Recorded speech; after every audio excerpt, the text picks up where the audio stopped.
Hello, आप सभी का स्वागत है हमारे चैनल ए टू ए आगाज से अंजाम तक में। और आज फिर से अंजाम तक पहुंचने की ओर हम अपना एक कदम और बढ़ाएंगे, क्योंकि हमारे साथ आज फिर से जुड़ रहा है लाइव कैंपस। और लाइव कैंपस के 3 बेहतरीन मास्टर्स, जिन्होंने पिछले 2 एपिसोड्स में बहुत सारी बातें, बहुत सारी जानकारियां हम सभी दर्शकों तक पहुंचाई और हमारे लाइफ को बेहतर से बेहतरीन करने की तरफ हम कदम बढ़ा पाए।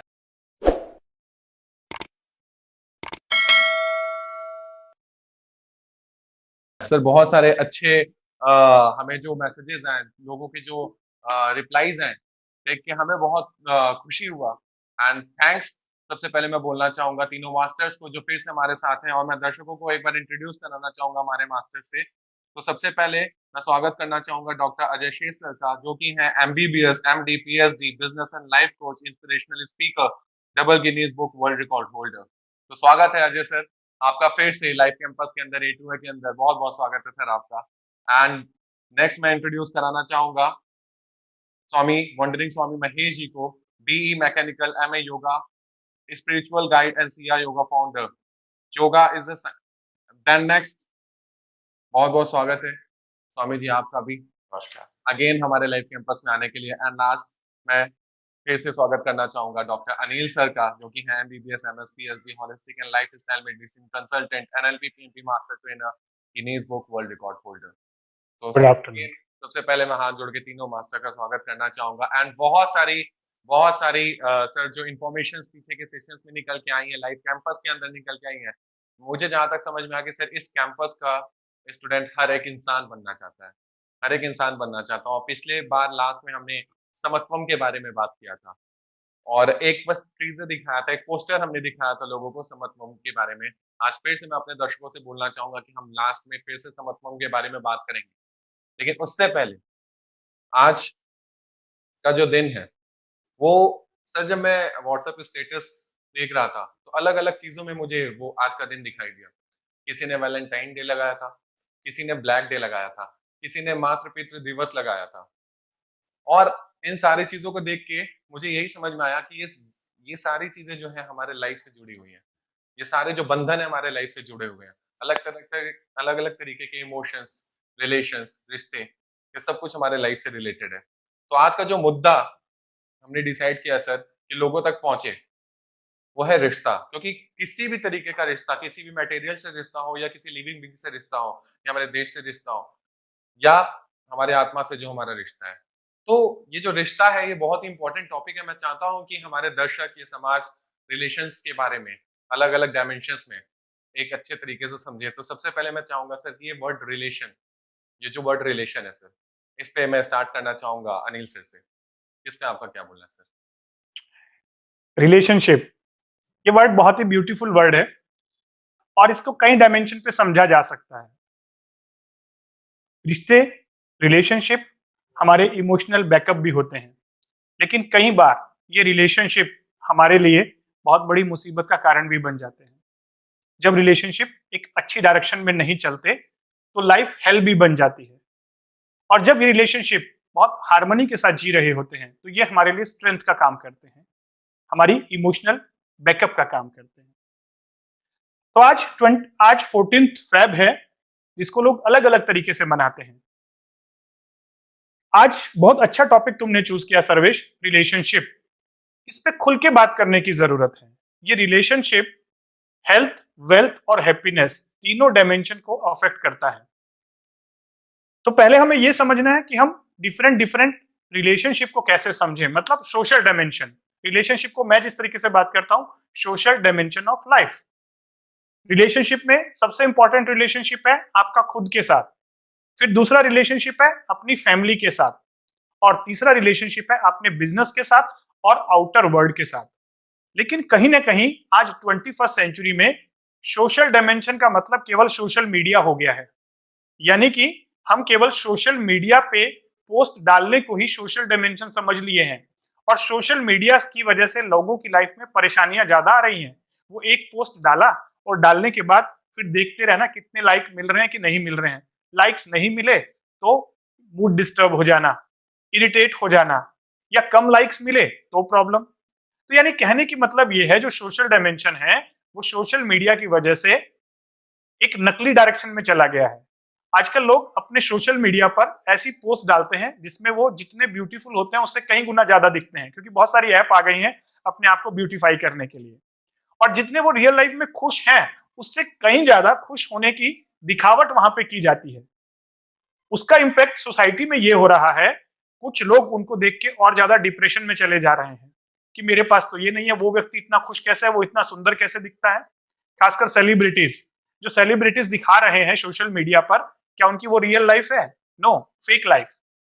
तो सोशल डायमेंशन फेक लाइफ है सोशल मीडिया पर। रियल डायमेंशन क्या है, कैसे हम रियल रिलेशनशिप की बात करें, आज इस मुद्दे पर बात होनी चाहिए, मेरा ऐसा सोचना है। और हेल्थ के लिए, वेल्थ के लिए, हैप्पीनेस के लिए रियल रिलेशनशिप की जरूरत है, ना कि सोशल मीडिया रिलेशनशिप की। Thank you sir, thanks a lot sir. And Ajay शेष सर से मैं एक क्वेश्चन पूछना चाहूंगा कि सर, सब रिश्तों का अपना अपना महत्व होता है, लेकिन अगर हमारा रिश्ता जो है वो वेल्थ से अगर खराब हो जाए कहीं ना कहीं, तो फिर लेने के देने पड़ जाते हैं सर लाइफ के अंदर। वो जो जीविका वाला पार्ट अगर थोड़ा भी डिस्टर्ब हो जाता है, तो बहुत सारे इमोशंस एक साथ डिस्टर्ब हो जाते हैं सर। तो मैं चाहूंगा सर इस रिश्ते के बारे में आप जरूर कुछ बोलिए सर। रिलेशनशिप शब्द जो है, उसका जो मूल शब्द है वो है रिलेट। रिलेट से रिलेशनशिप आया।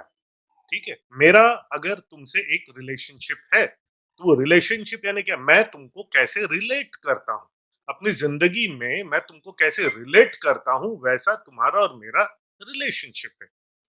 ठीक है ना। मोहब्बत, प्यार, लव एक इमोशन है। लव एक रिलेशनशिप नहीं है, लव एक इमोशन है। उस इमोशन के अलग अलग भाव जैसे होते हैं वैसे हम उससे रिलेट हैं। फॉर एग्जाम्पल, मुझे मेरी बेटी से भी प्रेम है, मेरी पत्नी से भी प्रेम है, मेरे माता से भी प्रेम है। प्रेम का इमोशन तीनों जगह है, लेकिन रिलेशन तीनों का अलग अलग है। मैं अपनी बेटी के बारे में कुछ एक अलग भाव से सोचता, अलग ढंग से रिलेट करता हूँ, वाइफ को अलग ढंग से, और मेरे फादर या मदर को अलग ढंग से। सो ये कैसे हम रिलेट करते हैं, इससे ये अब हुआ ये है कि अब चूंकि वैलेंटाइंस डे पाश्चात्य से आया हुआ एक ये, अब ग्लोबल विलेज है, कुछ भी पाश्चात्य या लोकल रहा नहीं। लेकिन अब कुछ कट्टरवादी और उन्होंने ये किया कि नहीं नहीं, हम इसको अपने इससे रिप्लेस करेंगे, मातृ पितृ दिवस मनाएंगे, ये वो। इसका कोई सांस्कृतिक या जहां तक मुझे लगता है 14 फरवरी के मातृ पितृ दिवस का कोई कोई हिस्टोरिक या ऐसे कोई पिछला कोई आधार नहीं है। सिर्फ एक चीज को काटने के लिए दूसरा ये जो डाल दिया गया, जो मेरे ख्याल से गलत है। वैलेंटाइंस डे प्राइमरीली जो रोमांटिक काइंड ऑफ रिलेशनशिप होता है, जो मोहब्बत वाला प्यार हम जिसको बोलते हैं, उस तरह के रिलेशनशिप को सेलिब्रेट करने का दिन है, जिसको इनफैक्ट मातृ पितृ दिवस मना करके दोनों दोनों पॉल्यूट हो रहा है उस चक्कर में। खैर, मेरा अपना ये जो है ये है कि इसका बिजनेस और उससे क्या रिलेशन है। बहुत बहुत गहरा रिश्ता है बिजनेस से और इससे, बिकॉज जहां तक रिलेशनशिप की बात है वो हमारी पर्सनल लाइफ से बहुत गहरे से ताल्लुक रखता है। अब मेरा हमेशा से ऐसा मानना कि मेरी पर्सनल लाइफ ये है, मेरी बिजनेस लाइफ ये है, ऐसा कुछ नहीं होता है। ऐसा कुछ नहीं होता है। ये मशीनों में होता होगा कि जहाँ पे एक स्विच ऑफ कर दिया और आपने वो दूसरा स्विच ऑफ कर दिया, मशीन का एक पहलू बंद कर दिया और दूसरा पहला चालू कर दिया। इंसानों के साथ ऐसा नहीं हो सकता। एक लाइफ है जिसका एक पहलू है पर्सनल लाइफ और पर्सनल रिलेशनशिप्स, और दूसरा जो पहलू है वो है बिजनेस लाइफ और बिजनेस रिलेशनशिप, मतलब बिजनेस और उसका रिलेशनशिप। लाइफ एक ही है। मुझे एक बात बताइए, अगर आप बिजनेस में बहुत कुछ गड़बड़ खराब कर रहे हो, बिजनेस का बहुत खराब चल रहा हो, तो क्या पर्सनल लाइफ पे उसका असर नहीं पड़ेगा? पर्सनल रिलेशनशिप्स पे उसका असर नहीं पड़ेगा? आप चाहे न चाहे उसका फर्क पड़ेगा, क्योंकि इंसान तो वही है ना।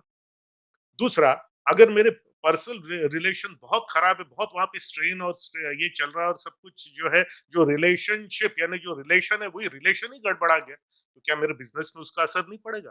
बिल्कुल भाई, चाहे मैं खिलाड़ी रहूं चाहे जो भी रहूं, उसका असर जरूर पड़ेगा। सो मेरा कहने का मतलब है कि इंसान का जो मेंटल क्लैरिटी है, क्योंकि इंसान एक ही है, इंसान एक ही है, उसको जब अपने थॉट्स में क्लैरिटी आ जाएगी, अपने रिलेशनशिप में क्लैरिटी आ जाएगी कि सबसे पहले, जैसे डॉक्टर अनिल ने कहा, मेरा अपने आप से क्या रिलेशन है, और फिर दूसरा ये क्लैरिटी कि मेरा जो लाइफ के जो दूसरे पहलू है उससे क्या रिलेशन है, और कुछ रिलेशन, सम रिलेशनशिप, उनको अगर मैं मजबूत कर देता हूँ, मुझे हजार और रिलेशनशिप्स की जरूरत नहीं पड़ेगी।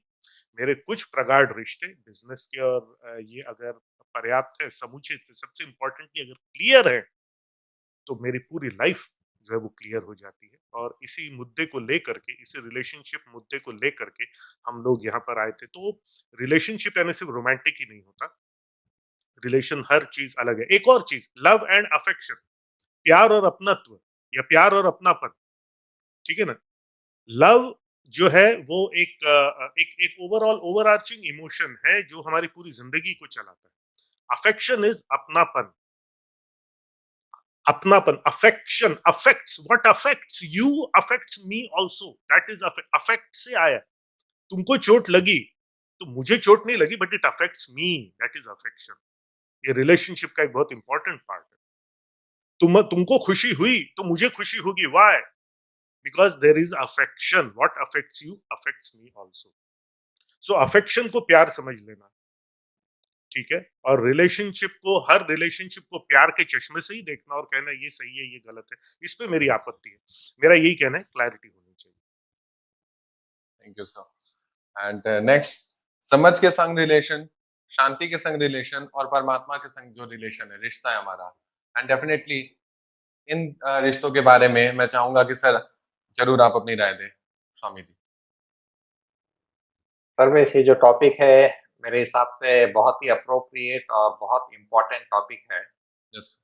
क्योंकि जो भी रिलेशन या रिश्ता हम लोग बनाते हैं वो हम लोग का अपना प्रोजेक्शन होता है मेनली। क्योंकि ये भी हो सकता है कि सामने वाला व्यक्ति अच्छा है, लेकिन अगर मेरे मन में कुछ बुरा चल रहा है तो मैं उसके साथ भी वही बुरा रिलेशन बनाऊंगा। इसलिए योग और जो हम लोग के वैदिक ऋषि मुनि योगी लोग ने जो हमको बताया है, बोला कि पहला रिलेशन आपका जो होता है वो अपने स्वयं के प्रति रहता है। क्योंकि योगा साइकोलॉजी कहता है कि जो भी हम लोग दुनिया को देखते हैं वो अपना अंदर का प्रोजेक्शन है। और वेस्टर्न साइकोलॉजी भी इस बात को मानती है, you don't see the world as it is, you see the world as you are. इसलिए योग में हमेशा जो बात होती है वो सेल्फ ट्रांसफॉर्मेशन की होती है। हम लोग चाहते हैं दुनिया ट्रांसफॉर्म हो जाए तब हमको अच्छा फील होगा, लेकिन वास्तविकता ये है कि अगर हम अपने साथ रिलेशन अच्छा बना के रखें तो दुनिया का कोई भी बुरा व्यक्ति या कोई भी नेगेटिव एनर्जी आपको अपने स्थान से हिला नहीं सकती। और ये आप देख लीजिए भगवान बुद्ध के जीवन में कि जब वो उस स्टेज पे पहुंच गए जिसको उन्होंने निर्वाण शब्द यूज किया कि मुझे निर्वाण प्राप्त हो गया, हम लोग बोलते हैं मोक्ष या जीवन मुक्ति, जीवन में रहते हुए मुक्ति का अनुभव। तो वो जब स्टेबिलिटी आती है अंदर से, वो आपके सभी रिलेशंस को एक अच्छे लेवल पे बना के रखती है। फिर आप चाहे राजा से मिले या किसी रंग से मिले, भिखारी से मिले। अब ये इसमें एक पॉइंट जो है कि योग के जितने भी ग्रंथ हैं उसमें सेल्फ के साथ, स्वयं के साथ कैसे जुड़ना, उसके अलग अलग आयाम बताए गए हैं और उसके लिए अलग अलग प्रक्रिया यानी प्रोसेस बताई गई है। जो रिलेशन हम दुनिया में देखना चाहते हैं, गांधी जी ने भी कहा था ना, be the change that you want to see in the world. Yes. तो ये जो रिलेशन है यहाँ सबसे पहले उसकी सेंटर और शुरुआत हमारे अंदर होनी चाहिए। तो इसलिए मैं योग के मार्ग के हिसाब से इसको थोड़ा सा समझाऊंगा, बाद में और क्वेश्चन के हिसाब से उसके एलॉबरेट करेंगे कि हेल्थ, वेल्थ ये तभी व्यक्ति के लाइफ में अच्छे से आती है जब वो अपने आप में सेंटर्ड हो। इसलिए स्वयं को जानना, इंग्लिश में 2-3 शब्द यूज होते हैं, सेल्फ रिफ्लेक्शन, समय समय पे अपने प्रति सजग होना, अपने प्रति चिंतन करना और चिंतन के द्वारा अपने अंदर क्या हम ठीक कर सकते हैं जिससे हमारे रिलेशन जो प्रोजेक्ट होते हैं, चाहे वो हेल्थ से रिलेटेड हो, लोगों से रिलेटेड हो, वेल्थ से रिलेटेड हो, वो प्रोजेक्शन हमारा चिंतन के द्वारा उसको बीच बीच में करेक्ट करते रहना चाहिए। इसको हम लोग बोल सकते हैं आत्म मंथन भी होते रहना चाहिए, मंथन। और दूसरा होता है सेल्फ रियलाइजेशन कि मैं कौन हूँ, मैं क्या हूँ, मेरी कैपेसिटी क्या है, वो बीच बीच में उसके प्रति भी थोड़ा ध्यान के द्वारा, वो छोटे छोटे ग्लिम्सेस ही क्यों ना हो, वो हमको लेते रहने चाहिए। ताकि अगर लाइफ में कभी कभी होता है कि वेल्थ के चक्कर में दौड़ते दौड़ते हेल्थ खराब हो जाती है, और हेल्थ के चक्कर में रहे तो वेल्थ पे ध्यान नहीं रहता है। ये दोनों को सबको बैलेंस करके चलना है और वही है योग का मार्ग।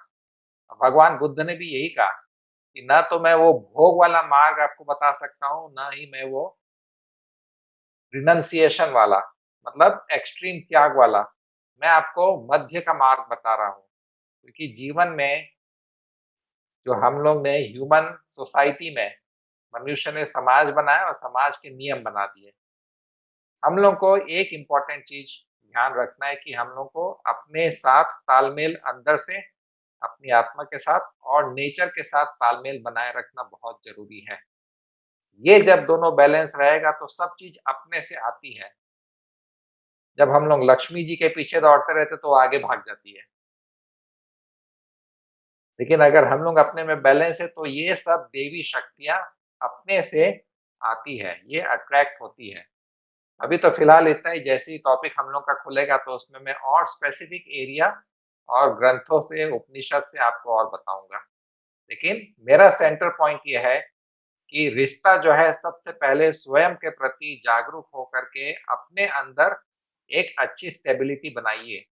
और गीता में भगवान कृष्ण ने ओपनिंग चैप्टर में जहाँ पे उन्होंने बोलना शुरू किया अर्जुन को, पहला चैप्टर तो अर्जुन ही पूरा बोला, वो उल्टा भगवान को समझा रहा था कि ये आप अगर ये महायुद्ध जो हो रहा है ये होने देंगे तो सब गड़बड़ होगा।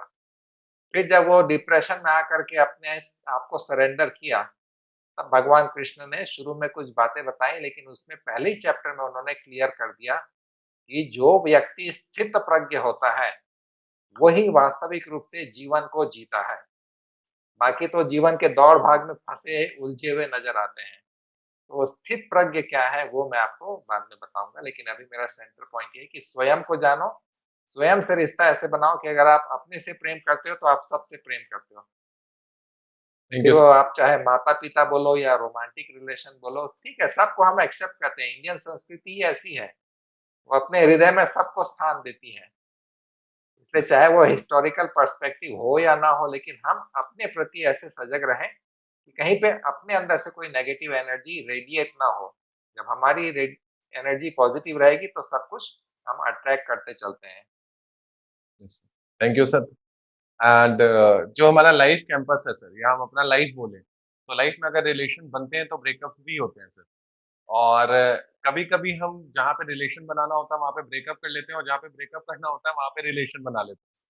तो मेरा नेक्स्ट क्वेश्चन यही है, हमारे दर्शकों को ये पता चलना चाहिए सर आज के सेशन से कि कौन सी चीजों से रिलेशन स्ट्रॉन्ग करना है और कौन सी चीजों से ब्रेकअप करना है सर। क्योंकि जैसे 14 तारीख तक वैलेंटाइन डे आता है, वैसे 21 तारीख को ब्रेकअप डे भी मनाया जाता है सर। अच्छा। ये मुझे नहीं पता था। ये भी मुझे भी नहीं मालूम। थोड़ा रिसर्च एनालिसिस करते करते सर चक्करों में पढ़ के मैं ये सब पढ़ लिया सर।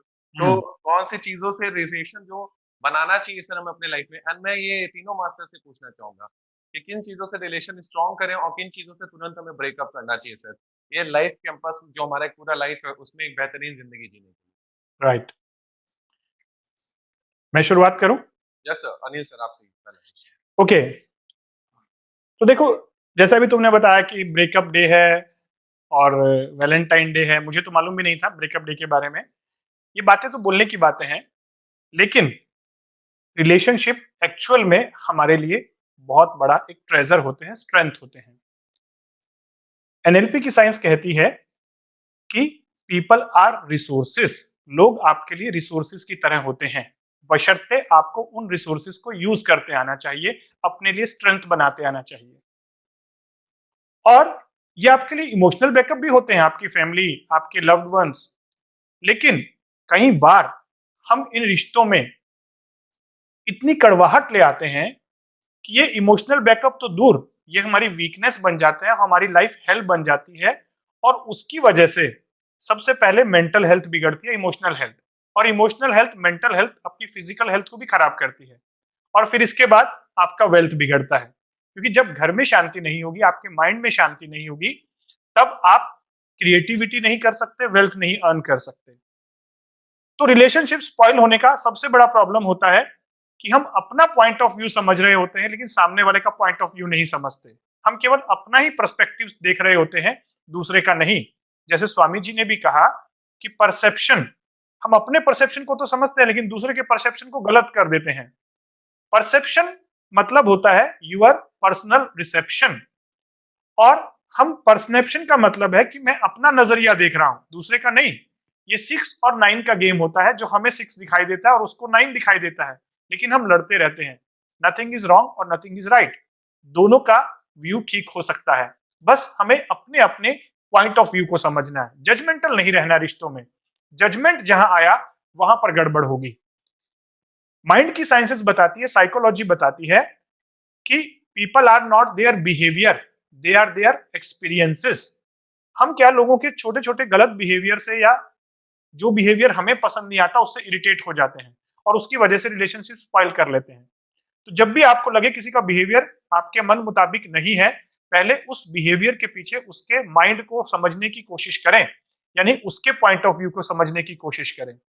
और जब आप जजमेंटल नहीं होते हैं, केवल ऑब्जर्वर बनते हैं, ऑब्जर्व करें, ऑब्जर्व करके उसके पॉइंट ऑफ व्यू को समझें, अपने पॉइंट ऑफ व्यू को समझें, फिर एक अफर्मेशन बनाए, एक अजम्पशन बनाए कि नथिंग इज रॉन्ग और राइट, और पीपल आर रिसोर्सेज। अब आपको रिसोर्सेज की तरह अगर यूज करना है तो उसके साथ हार्मनी बनाना होगा। और अपनी एक खुद की वाइब्रेशंस होती हैं, आपकी फ्रीक्वेंसी के जो लोग हैं उनके साथ जुड़े, उनको अपने इनर सर्कल में रखें, जो आपकी केयर करते हैं, जो आपके लिए अच्छे हैं, उनकी आप भी केयर करें। जो आपकी केयर नहीं कर रहे हैं, आपको लगता है कि आपकी केयर नहीं कर रहे हैं, उन्हें एक आउटर सर्कल में रखें, उनके साथ एक फॉर्मेलिटी जैसा रिलेशनशिप हो सकता है वैसा निभाएं। और जो आपको परेशान करते हैं, जिनकी वाइब्रेशन आपको बिल्कुल भी पसंद नहीं है, उनके साथ आप दूर हो जाएं। क्यों उनसे आप उनके साथ मिलकर अपनी भी वाइब्रेशन खराब कर रहे हैं? तो 3 सर्कल, सबसे मैं 4 सर्कल की बात करता हूं। सबसे पहले इनर सर्कल। इनर सर्कल में सबसे पहले अपने ऊपर काम करें, अपने साथ अपना रिलेशनशिप ठीक रखें, अपने साथ रेपो मेंटेन करके रखें, अपना कॉन्ग्रुएंस लेकर आए, स्वयं में स्थित। स्वास्थ्य मतलब स्वयं में स्थित, कॉन्ग्रुएंस। अपने साथ रिलेशनशिप बेहतर रखना। अगर आपका अपने साथ रिलेशनशिप बेहतर है, तब आप दूसरों के साथ रिलेशनशिप बेहतर कर पाओगे। फिर ये सेकंड सर्कल, जिसमें आपके नियर एंड डियर वन है, जिन जो आपकी केयर करते हैं, आपको उनकी केयर करनी है, उनके लिए आप हाईली इन्वॉल्व रहें। तीसरा सर्कल, जो आपके लिए फॉर्मेलिटी करते हैं, आप उनके लिए फॉर्मेलिटी करें। फोर्थ सर्कल, जो आपको पसंद नहीं है, उनके साथ रिलेशनशिप ना रखें, ताकि वो आपकी भी वाइब्रेशन ना उड़ाए और आपको भी ऑरा डिस्टर्ब ना करें। Your vibes attract your tribes. अपनी ट्राइब पर भी ध्यान दें और अपनी वाइब्स पर भी ध्यान दें। मैं माइंड की साइकोलॉजी के पॉइंट ऑफ व्यू से रिलेशनशिप के लिए इतना ही कहना चाहूंगा। सेम क्वेश्चन मेरा अजय शेष सर से भी है कि सर कौन सी चीजों से रिलेशन मजबूत करें और कौन सी ऐसी चीजें हैं जिससे हमें डेफिनेटली ब्रेकअप कर लेना चाहिए अपने लाइफ को बेहतरीन जीने के मैं हमेशा से अपने लगभग हर वाक्य में कहता हूँ, जो मैंने अपने गुरु संतोष नायर सर से सीखा था, वो ये था कि आप अ, दुनिया आपको उस एक चीज के लिए सलाम करती है जो आप विश्व स्तर का करते हैं। दुनिया आपको उन 50 चीजों के लिए सलाम नहीं करती जो आप औसत स्तर का करते हैं। राइट। मेरा कहने का मतलब है, आपकी लाइफ की प्रायोरिटीज क्या है, ये अगर आपको क्लियर नहीं है तो आपके रिश्ते हमेशा कंफ्यूज रहेंगे। इनफैक्ट प्रायोरिटीज ये शब्द ही अपने आप में गलत है। प्रायोरिटीज, प्राथमिकताएं क्या होता है? कुछ नहीं। प्राथमिकता यानी प्रथम। प्रथम क्या है? तो प्राथमिकताएं जैसा कोई शब्द होता ही नहीं है, होना ही नहीं चाहिए। प्राथमिकता तो एक ही होती है। पर चलिए प्रैक्टिकल इसमें मेरी प्रोफेशनल लाइफ है, मेरा जो लाइफ का प्रोफेशनल एस्पेक्ट है और पर्सनल एस्पेक्ट है, उसमें मैं कुछ चीजें ही ऐसी हैं जो वर्ल्ड क्लास लेवल की कर सकता हूं, और इसके लिए कुछ जो जरूरी चीजें और लोग हैं जिनके साथ मैं गहराई से रिश्ते स्थापित कर सकता हूं, जिसको 4 लेयर्स में करके बहुत बेहतरीन ढंग से डॉक्टर अनिल ने समझाया। तो नंबर 1, सबसे पहले तो मेरे को मेरी लाइफ की प्राथमिकता, मेरी लाइफ का मिशन पता होना चाहिए। एक बार जो मुझे मिशन पता है, तो फिर मुझे अपने आप पता चल जाता है कि अगर मुझे लाइफ में ये करना है, ये मुझे क्लैरिटी देता है कि मुझे क्या नहीं करना है। As it is important to know what you want to do in life, it is equally important to know what you don't want to do in life. जब आपको ये पता चल जाता है कि मुझे ये अचीव करना है, तो हम मुझे ये भी पता चल जाता है कि मुझे क्या क्या अचीव नहीं करना है, और मुझे फिर क्लैरिटी मिल जाती है कि अगर ये अचीव नहीं करना है तो ये एक पर्टिकुलर रिलेशनशिप, यहाँ पे मैं इस व्यक्ति को ऐसा रिलेट करता हूँ, वो मेरे लाइफ के पर्सपेक्टिव से मैच करता है या नहीं करता है।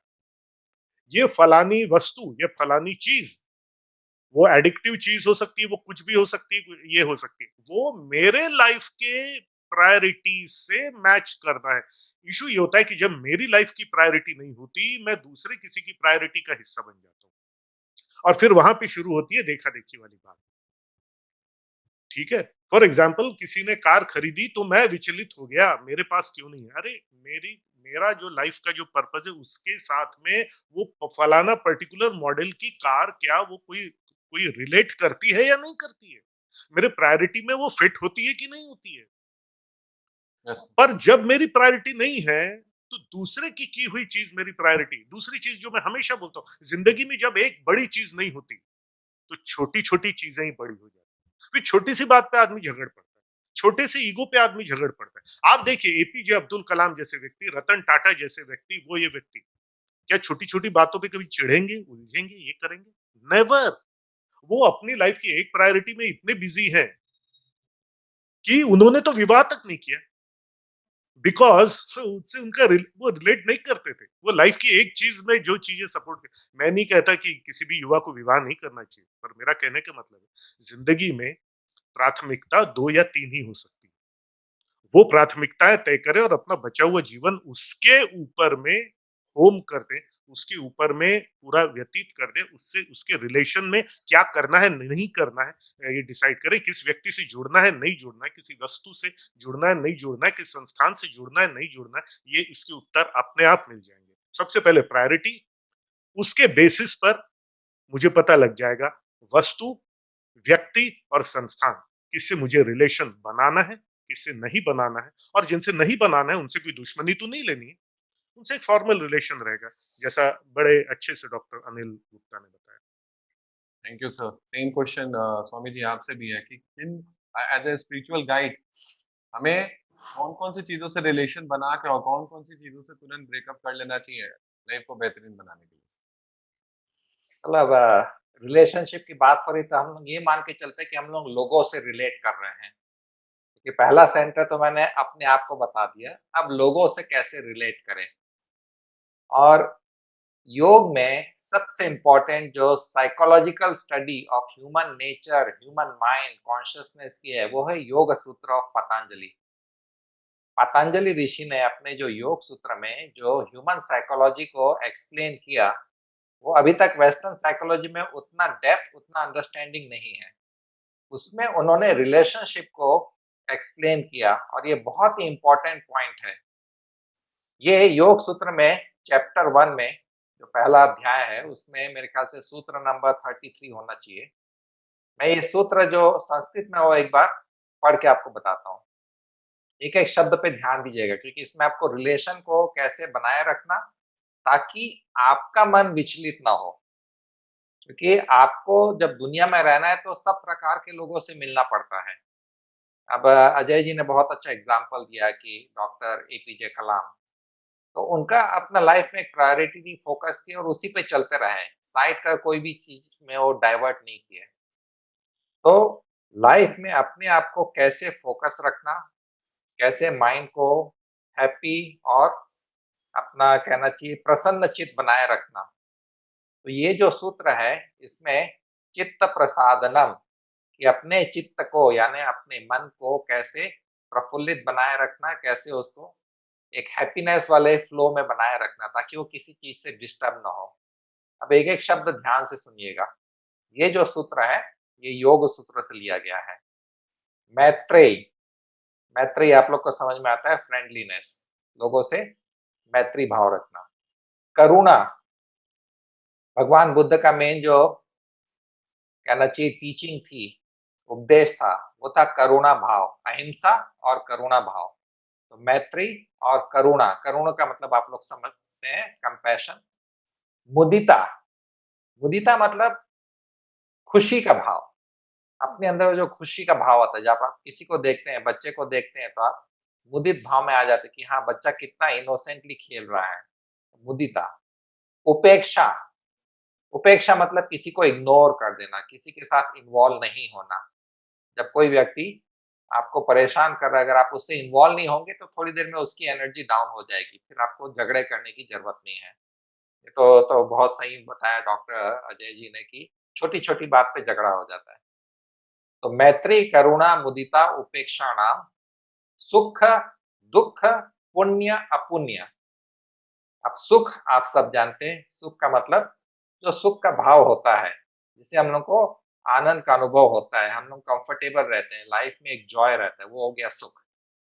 दुख, दुख हो गया मिजरी, कोई परेशानी है, किसी प्रकार की पीड़ा है, किसी प्रकार को कोई सौरो है, ये हो गया दुख। पुण्य, पुण्य हम लोग सब जानते हैं कि जब आप कुछ अच्छा काम करते हैं, वो हो गया पुण्य का काम। चाहे नेचर के साथ तालमेल बनाए रखना, गरीब लोगों की सेवा करना, तीर्थ यात्रा करना, पशु पक्षियों का भी ख्याल करना, ये हम लोग बोलते हैं कि ये पुण्य कर्म हुआ। और अपुण्य मतलब उसका ऑपोजिट, जो पुण्य को छोड़ करके जो भी कर्म हुए वो हो गए अपुण्य। तो ये इधर 4 हम लोग ने रिलेशन बताए, मैत्री, करुणा, मुदिता, उपेक्षा, और इधर 4 प्रकार के लोग बताए जो कि सुख या दुख या पुण्य या अपुण्य में है। और उसके बाद उन्होंने कहा विषयानाम भावना चित्त प्रसादनम। तो ये हो गया पूरा सूत्र। अब उसको मैं ब्रीफली एक्सप्लेन करता हूँ कि जो मैत्री का भाव है वो किनके प्रति होना चाहिए। अब इधर से पहला तो इधर से भी पहला लेते हैं, सुख में। जो व्यक्ति सुख में है उसके साथ मैत्री भाव बना के रखो, क्योंकि जो सुख में वो आपको वो सुख वाला एनर्जी प्रोड्यूस करने में हेल्प करेगा। आप अपने को किसी रोल मॉडल से जोड़ते हैं तो क्यों जोड़ते हैं कि आपको उसकी क्वालिटी मिले। तो वैसे अगर आप जीवन में सुख चाहते हैं तो जो सुखी व्यक्ति उसके साथ दोस्ती बनाइए, उसके साथ मित्रता का भाव बनाइए। अक्सर समाज में उल्टा होता है कि अगर सुखी है तो पक्का कुछ गड़बड़ किया है, लेकिन अगर जीवन में व्यक्ति वास्तविक रूप में सुखी है तो उससे मैत्री भाव। फिर करुणा, दूसरा इधर से क्वालिटी लिए करुणा, उसको किससे जोड़े? दुख। जो व्यक्ति दुख में है उसके प्रति करुणा भाव रखिए। ऐसे नहीं कि देखो कितना दुख में है, उसने पक्का कुछ ऐसा कर्म किया होगा इसलिए दुख में है। ठीक है, उसने जो भी किया, अभी अगर वो व्यक्ति दुख में है तो उसके प्रति करुणा का भाव रखिए। ये नहीं कि देखो मैं कितना सुख में हूँ, देखो उसका लाइफ में उसका दुख मिलना ही था, नहीं, ये भाव नहीं। फिर तीसरा इधर से पॉइंट लेते हैं, मैत्री करुणा के बाद तीसरा आता है मुदिता। मुदिता मतलब खुशी का भाव रखना। किसके प्रति? जो पुण्य कर्म में है उनके प्रति अगर आप खुशी का भाव रखेंगे तो आपके जीवन में भी वो खुशी का भाव रहेगा, और आपके जीवन में भी पुण्य कर्म के प्रति आपकी एक कहना चाहिए फ्लो और डायरेक्शन और फोकस बना रहेगा। और चौथा पॉइंट है उपेक्षा। उपेक्षा मतलब इग्नोर करना, अवॉइड करना। किसको? जो अपुण्य में है। और जब आप ये चारों पॉइंट को फॉलो करेंगे आपके लाइफ में रिलेशन आपके सब बढ़िया से मेंटेन रहेंगे, और आपका खुद का चित्त जो है, आपका जो माइंड है वो प्रसन्नचित रहेगा। आपको अपने लाइफ में अपना फोकस रहेगा। कोई भी एनर्जी आपको आपके पाथ से गिरा नहीं सकती, डाइवर्ट नहीं कर सकती। तो साइकोलॉजिकली अगर आप देखें तो ये पॉइंट है हम लोग के रिलेशन का आधार। अगर कोई व्यक्ति कुछ अपुण्य यानी पाप कर्म कर रहा है तो उससे आप दूरी बना के रखिए, उसका साथ मत दीजिए। तो अपने से वो एक रिलेशन में जहाँ पे वो एनर्जी का फ्लो आपने बंद कर दिया तो आपको पाप कर्म अफेक्ट नहीं करेगा। भले आप ऐसी स्थिति में क्यों ना जहाँ आपके आसपास सब जो अपुण्य कर्म वाले हो। तो रिलेशनशिप में केवल आध्यात्मिक व्यू पॉइंट से नहीं, लेकिन व्यवहारिक व्यू पॉइंट से भी देखें तो हमारा अपना जो प्रोजेक्शन होता है वो बहुत इंपॉर्टेंट होता है। और ये 4 प्रोजेक्शन बता दिए, मैत्री, करुणा, मुदिता, उपेक्षा, ये 4 प्रकार के हमारे फ्लो होने चाहिए। समाज में ऐसे व्यक्ति हमेशा मिलेंगे जो किसी न किसी एक कैटेगरी में फिट होते हैं। उनके साथ अगर आप ये थोड़ा-सा अवेयरनेस के साथ, चिंतन के साथ रिलेशन बनाएँगे, तब आपको लाइफ में कभी कोई परेशानी नहीं होगी। Thank you sir. Anil sir, as a counsellor मैं आपसे पूछना चाहूंगा, क्वेश्चन आया है कि what is the effect of relationship and marital status in woman life in a 7 dimensions of life. This question is from Neetu Singh Rajput ji. Okay, कि मैरिटल स्टेटस और उनके रिलेशनशिप का क्या इफेक्ट पड़ता है उनके 7 डायमेंशंस ऑफ लाइफ पे, कैसा इफेक्ट? डेफिनेटली। देखिए, वुमेन्स की अगर हम बात करें, अगर उनका रिलेशनशिप, मैरिटल रिलेशनशिप ठीक नहीं है तो सबसे पहले जो डायमेंशन बिगड़ती है वो है मेंटल हेल्थ, मेंटल और इमोशनल हेल्थ। जब आपकी मेंटल और इमोशनल हेल्थ डिस्टर्ब होती है, पीस ऑफ माइंड डिस्टर्ब होता है, तो डिजीज पैदा होती है। साइको न्यूरो इम्यूनोलॉजी जो मेडिकल साइंस की लेटेस्ट ब्रांच है, वो क्लियरली बताता है कि डिस्टर्ब इमोशंस आपकी बॉडी के अंदर डिजीज पैदा करती हैं। अभी जो फिट इंडिया 2020 रिपोर्ट्स आई है, उसके अंदर क्लियर कट बताया गया है कि इंडिया में वुमेन्स की हेल्थ सबसे डिस्टर्ब है। Womens are more unhealthy than men, क्योंकि वुमेन्स जो हैं उनके पास स्ट्रेस रिलीज करने का कोई मेथड नहीं है। एज ए मेल फिर भी हमारे पास कई मेथड्स होते हैं। हम अपने दोस्तों यारों के साथ बैठ जाते हैं, कई बार ड्रिंक्स भी कर लेते हैं, और भी कई मेथड्स, सोशल मीडिया पर अपनी भड़ास निकाल लेते हैं। लेकिन जो फीमेल हैं, वुमेन्स, खासकर मैरिड वुमेन्स, वो अपने घर तक ही सीमित हो गई हैं। वो अपनी इमोशनल इश्यूज को बता भी नहीं पा रही हैं, एक्सप्रेस भी नहीं कर पा रही हैं, डिस्ट्रेस भी नहीं हो पा रही हैं। और इसीलिए वुमेन्स में सबसे ज्यादा इशू देखने को जो मिल रहे हैं वो है थायराइड के इश्यूज। और थायराइड तब होता है, एनर्जी मेडिसिन बताता है, जब आप कोई इमोशंस चला रहे हैं लेकिन वो इमोशंस को एक्सप्रेस करना चाह रहे हैं लेकिन एक्सप्रेस कर नहीं पा रहे हैं, तो यहाँ का जो थायराइड चक्र है, थ्रोट चक्र है, विशुद्धि, वो आपका एनलार्ज हो जाता है और that leads to hypo and hyperthyroidism. Same to same, अगर आपने रिलेशनशिप में किसी ने आपके साथ कुछ गड़बड़ कर दिया, कुछ धोखा दे दिया और आपने दिल में बिठा लिया उसे, और दिल में आपने उसके लिए प्रति गुस्सा पैदा कर लिया कि अब इसको छोड़ूंगा नहीं, बदला तो लेके रहूंगा, वहां पर फिर ग्रीफ पैदा होता है और वो इमोशन हमारे हार्ट चक्र की एनर्जी को डिस्टर्ब करता है। और उसके बाद मेडिकल साइंस देखने में पता चलता है कि वहां पर हार्ट से रिलेटेड प्रॉब्लम आती है, coronary artery blockage, hypertension, jealousy liver को अफेक्ट करता है और फियर किडनी को अफेक्ट करता है। एक एक इमोशन हमारे एक एक ऑर्गन में स्टोर होती है। कोई भी डिस्टर्ब्ड इमोशन का पहला पार्ट हमारे माइंड से ब्रेन में स्टोर होता है, जैसे मेमोरी बनती है, लेकिन हम एक होलोग्राफिक व्यू हैं। जो भी हमारे ब्रेन में स्टोर होता है उसकी एक कॉपी वो स्टोर होती है हमारे ऑर्गन्स में, और अलग अलग इमोशन अलग अलग ऑर्गन में स्टोर होती है। इसीलिए साइकोसोमेटिक डिजीज का जो लेटेस्ट एनालिसिस है वो बताता है कि एक इमोशन, पर्टिकुलर टाइप की इमोशन अगर आपके मन में 6 से 8 महीने से ज्यादा चल रही है तो वो आपकी बॉडी में एक पर्टिकुलर टाइप की प्रॉब्लम लेकर आएगी। इसीलिए मैं वुमेन्स के लिए कहता हूं कि उन्हें अपनी इमोशंस को एक्सप्रेस करना है। अगर रिलेशनशिप में कुछ ठीक नहीं चल रहा है तो बैठ के बात करने की जरूरत है। अपना एक रिलेशनशिप ग्रुप बनाएं, अपने एक साथ फ्रेंड सर्कल बनाएं, वहां पर एक्सप्रेस करें, डिप्रेशन में ना जाएं। और अगर इमोशनल इश्यूज आ रहे हैं तो उन्हें सॉर्ट आउट करें। अपने बच्चों के साथ रिलेशनशिप अच्छा करें, अपने हस्बैंड के साथ करें, अपना एक फ्रेंड सर्कल रखें जो आपका एक इमोशनल बैकअप हो, अच्छे फ्रेंड्स जो आपकी इमोशनल बातों को समझ सकें। आज की डेट में मैक्सिमम क्या है, हम डरते हैं अपनी इमोशंस को बताने में, क्योंकि हमें पता है कि सामने वाला हमारी इमोशंस का फायदा उठाएगा। एक किसी शायर ने बहुत अच्छी बात कही थी, अपने आंसू खुद पहुंच लेना साहब, अपने आंसू खुद पहुंच लेना साहब, दूसरे पहुंचेंगे तो हिसाब करेंगे या फायदा उठाएंगे। लेकिन इसका मतलब ये नहीं कि हर कोई अपना एक इमोशनल ग्रुप बनाइए जिसके साथ आप शेयर करें। मैं और डॉक्टर अजय शेषर स्वामी जी कभी बैठते हैं तो हम बहुत सारी ऐसी बातें करते हैं, पर्सनल लाइफ की भी, प्रोफेशनल लाइफ की भी शेयर कर सकते हैं, खुल के शेयर करते हैं। और जब रिलीज होती है ना बातें तो बहुत अच्छा लगता है।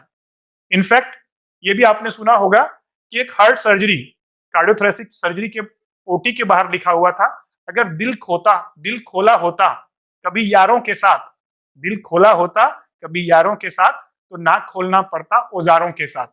यस, ये बहुत सही बात है, खोलने की जरूरत है। तो फॉरगिव करना बहुत जरूरी है। फॉरगिव हम दूसरे के लिए नहीं कर रहे हैं, अपने लिए। अगर हम फॉरगिव नहीं करेंगे, यहाँ पे बिठा के रखेंगे, तो वो हार्ट चक्र को खराब करेगा, हार्ट की हेल्थ को खराब करेगा। तो माफी मांग लो, माफी अपने लिए मांगो। कुछ इस तरह से जिंदगी को आसान कर लिया, किसी से माफी मांग ली और किसी को माफ कर लिया। अपनी जिंदगी को आसान बनाना जरूरी है।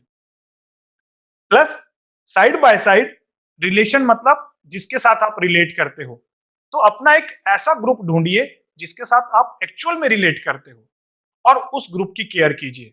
वो आपका पर्सनल ग्रुप है, इमोशनल बैकअप है, उसके साथ आप कुछ भी शेयर कर सकते हो। वो आपका प्राइवेट ग्रुप है, वो आपकी बातों को कहीं मजाक में नहीं लेगा, कहीं शेयर नहीं करेगा, लेकिन वो आपको अच्छी एडवाइस भी देगा। वो आपको कई बार डिप्रेशन और सुसाइडल टेंडेंसी से बाहर निकाल सकता है। समझिए इस बात को। सक्सेस पाने के चक्कर में कई बार हम सक्सेस की ऊंचाई पे पहुंच जाते हैं, लेकिन जो अपना एक पीयर ग्रुप होता है उसको पीछे छोड़ देते हैं। और ये बात अभी सुशांत सिंह राजपूत ने भी कही कि मैं एक पहाड़ की दौड़ पे चढ़ रहा था, मैंने पहाड़ की दौड़ पे तो चढ़ लिया, पहाड़ की ऊंची चोटी पे पहुंच गया, लेकिन देखा जो मेरे पीयर ग्रुप थे वो कहीं नीचे छूट गए थे, और शायद वो जो बोलना चाहता था, जो एक्सप्रेस करना चाह रहा था, नहीं कर पाया।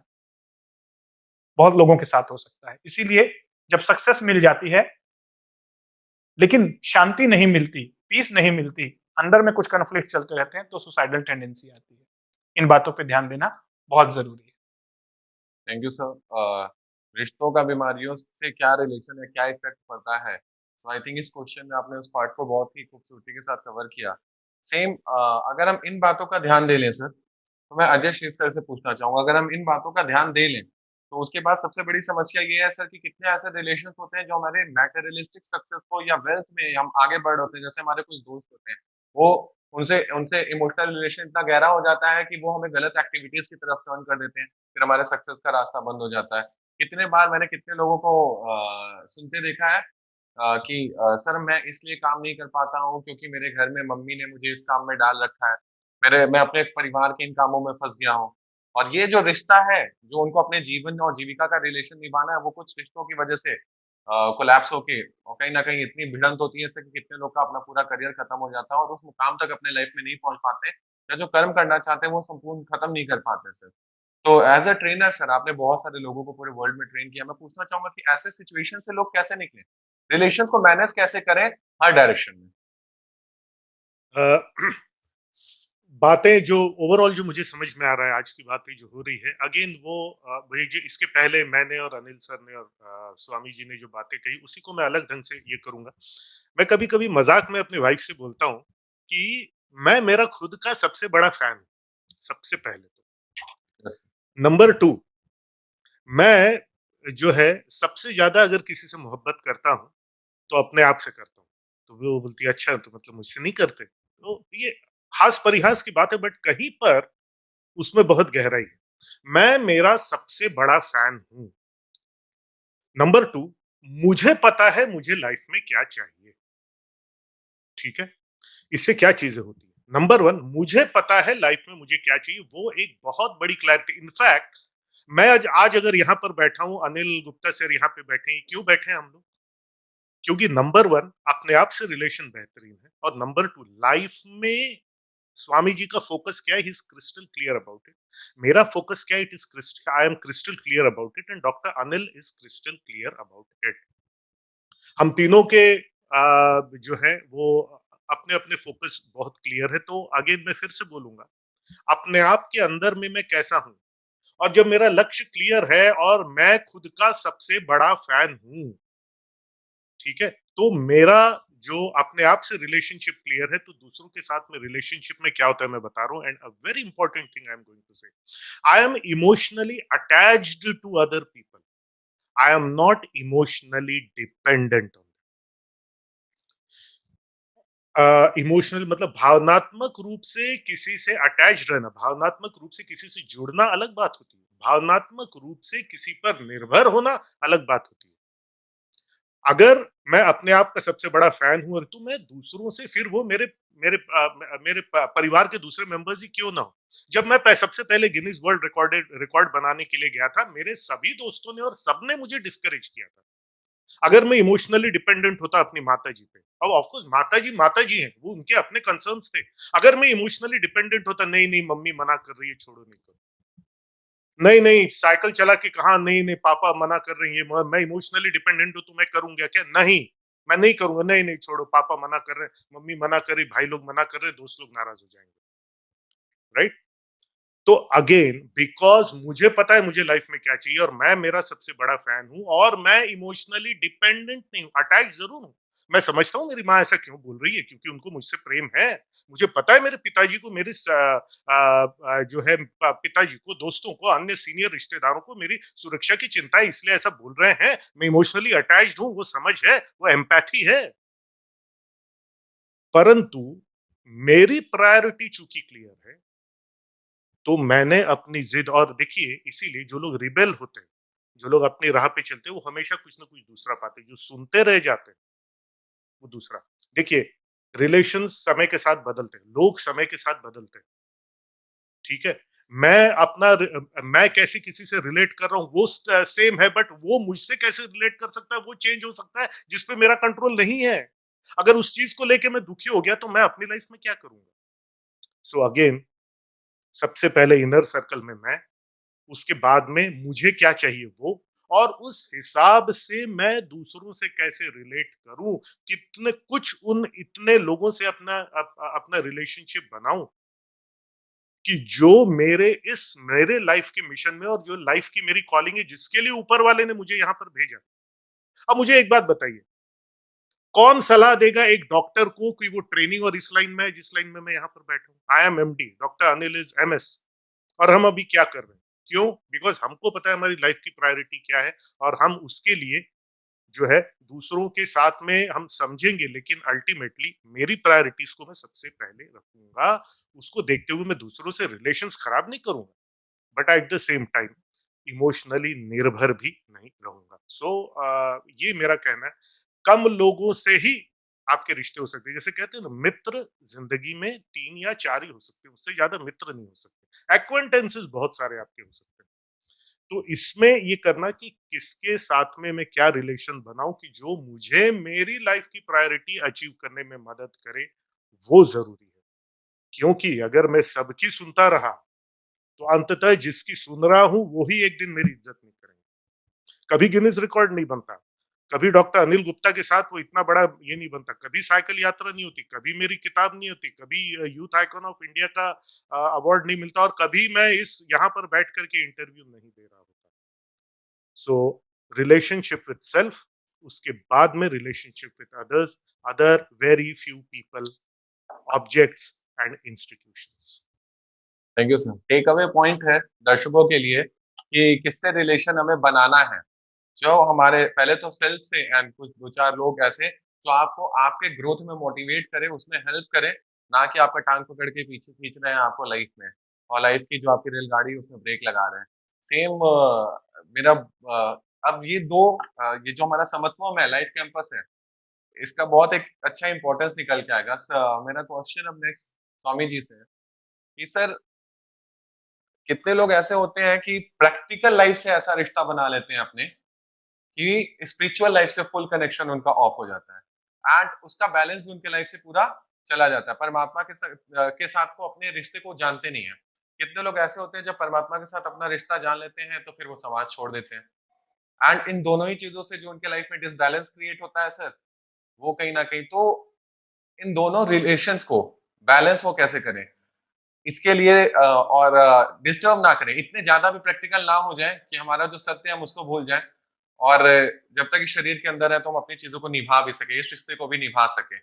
तो इसके बारे में चाहूंगा कि आप हमारे दर्शकों को जरूर कुछ बताएं सर, इस रिश्ते के बारे में और इसके बैलेंस के बारे में सर। जरूर। अगर हम लोग योग का जो क्लासिकल कंसेप्ट अगर ढूंढे, तो सबसे पहले हम लोग को उपनिषदों में बहुत क्लियरली योग के बारे में कुछ न कुछ सीखने को मिलता है, जानने को मिलता है। और उसमें एक उपनिषद है जो कि बहुत ही इम्पोर्टेंट उपनिषद है, एटलीस्ट इंडियन लोग को पढ़ना चाहिए। वो है कठोपनिषद, जहाँ पे नचिकेता जो एक यंग बच्चा टाइप का है, और यमराज के साथ ये दोनों के बीच में एक संवाद हो रहा है। तो नचिकेता का यमराज के साथ यानी मृत्यु के देवता के साथ संवाद है। तो नचिकेता उनसे पूछते हैं कि जब मृत्यु होती है तो उसके बाद कुछ बचता है कि सब कुछ खत्म हो जाता है? क्या कोई चीज है जो मृत्यु के बाद भी बची रहती है?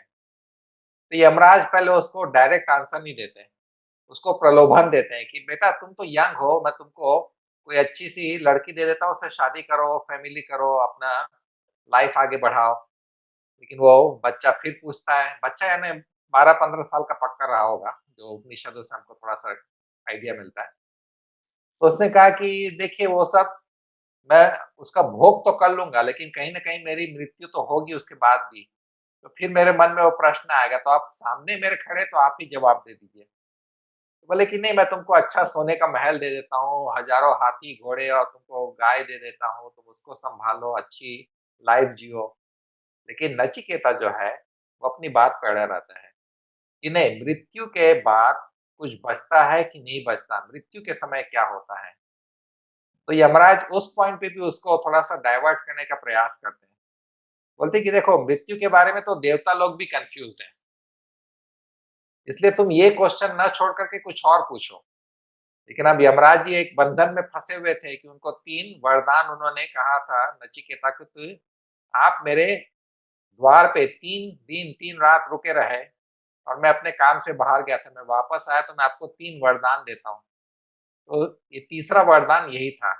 पहले 2 वरदान में तो उन्होंने अपने फादर को माफ़ करवा दिया और दूसरे में भी नॉलेज ले ली।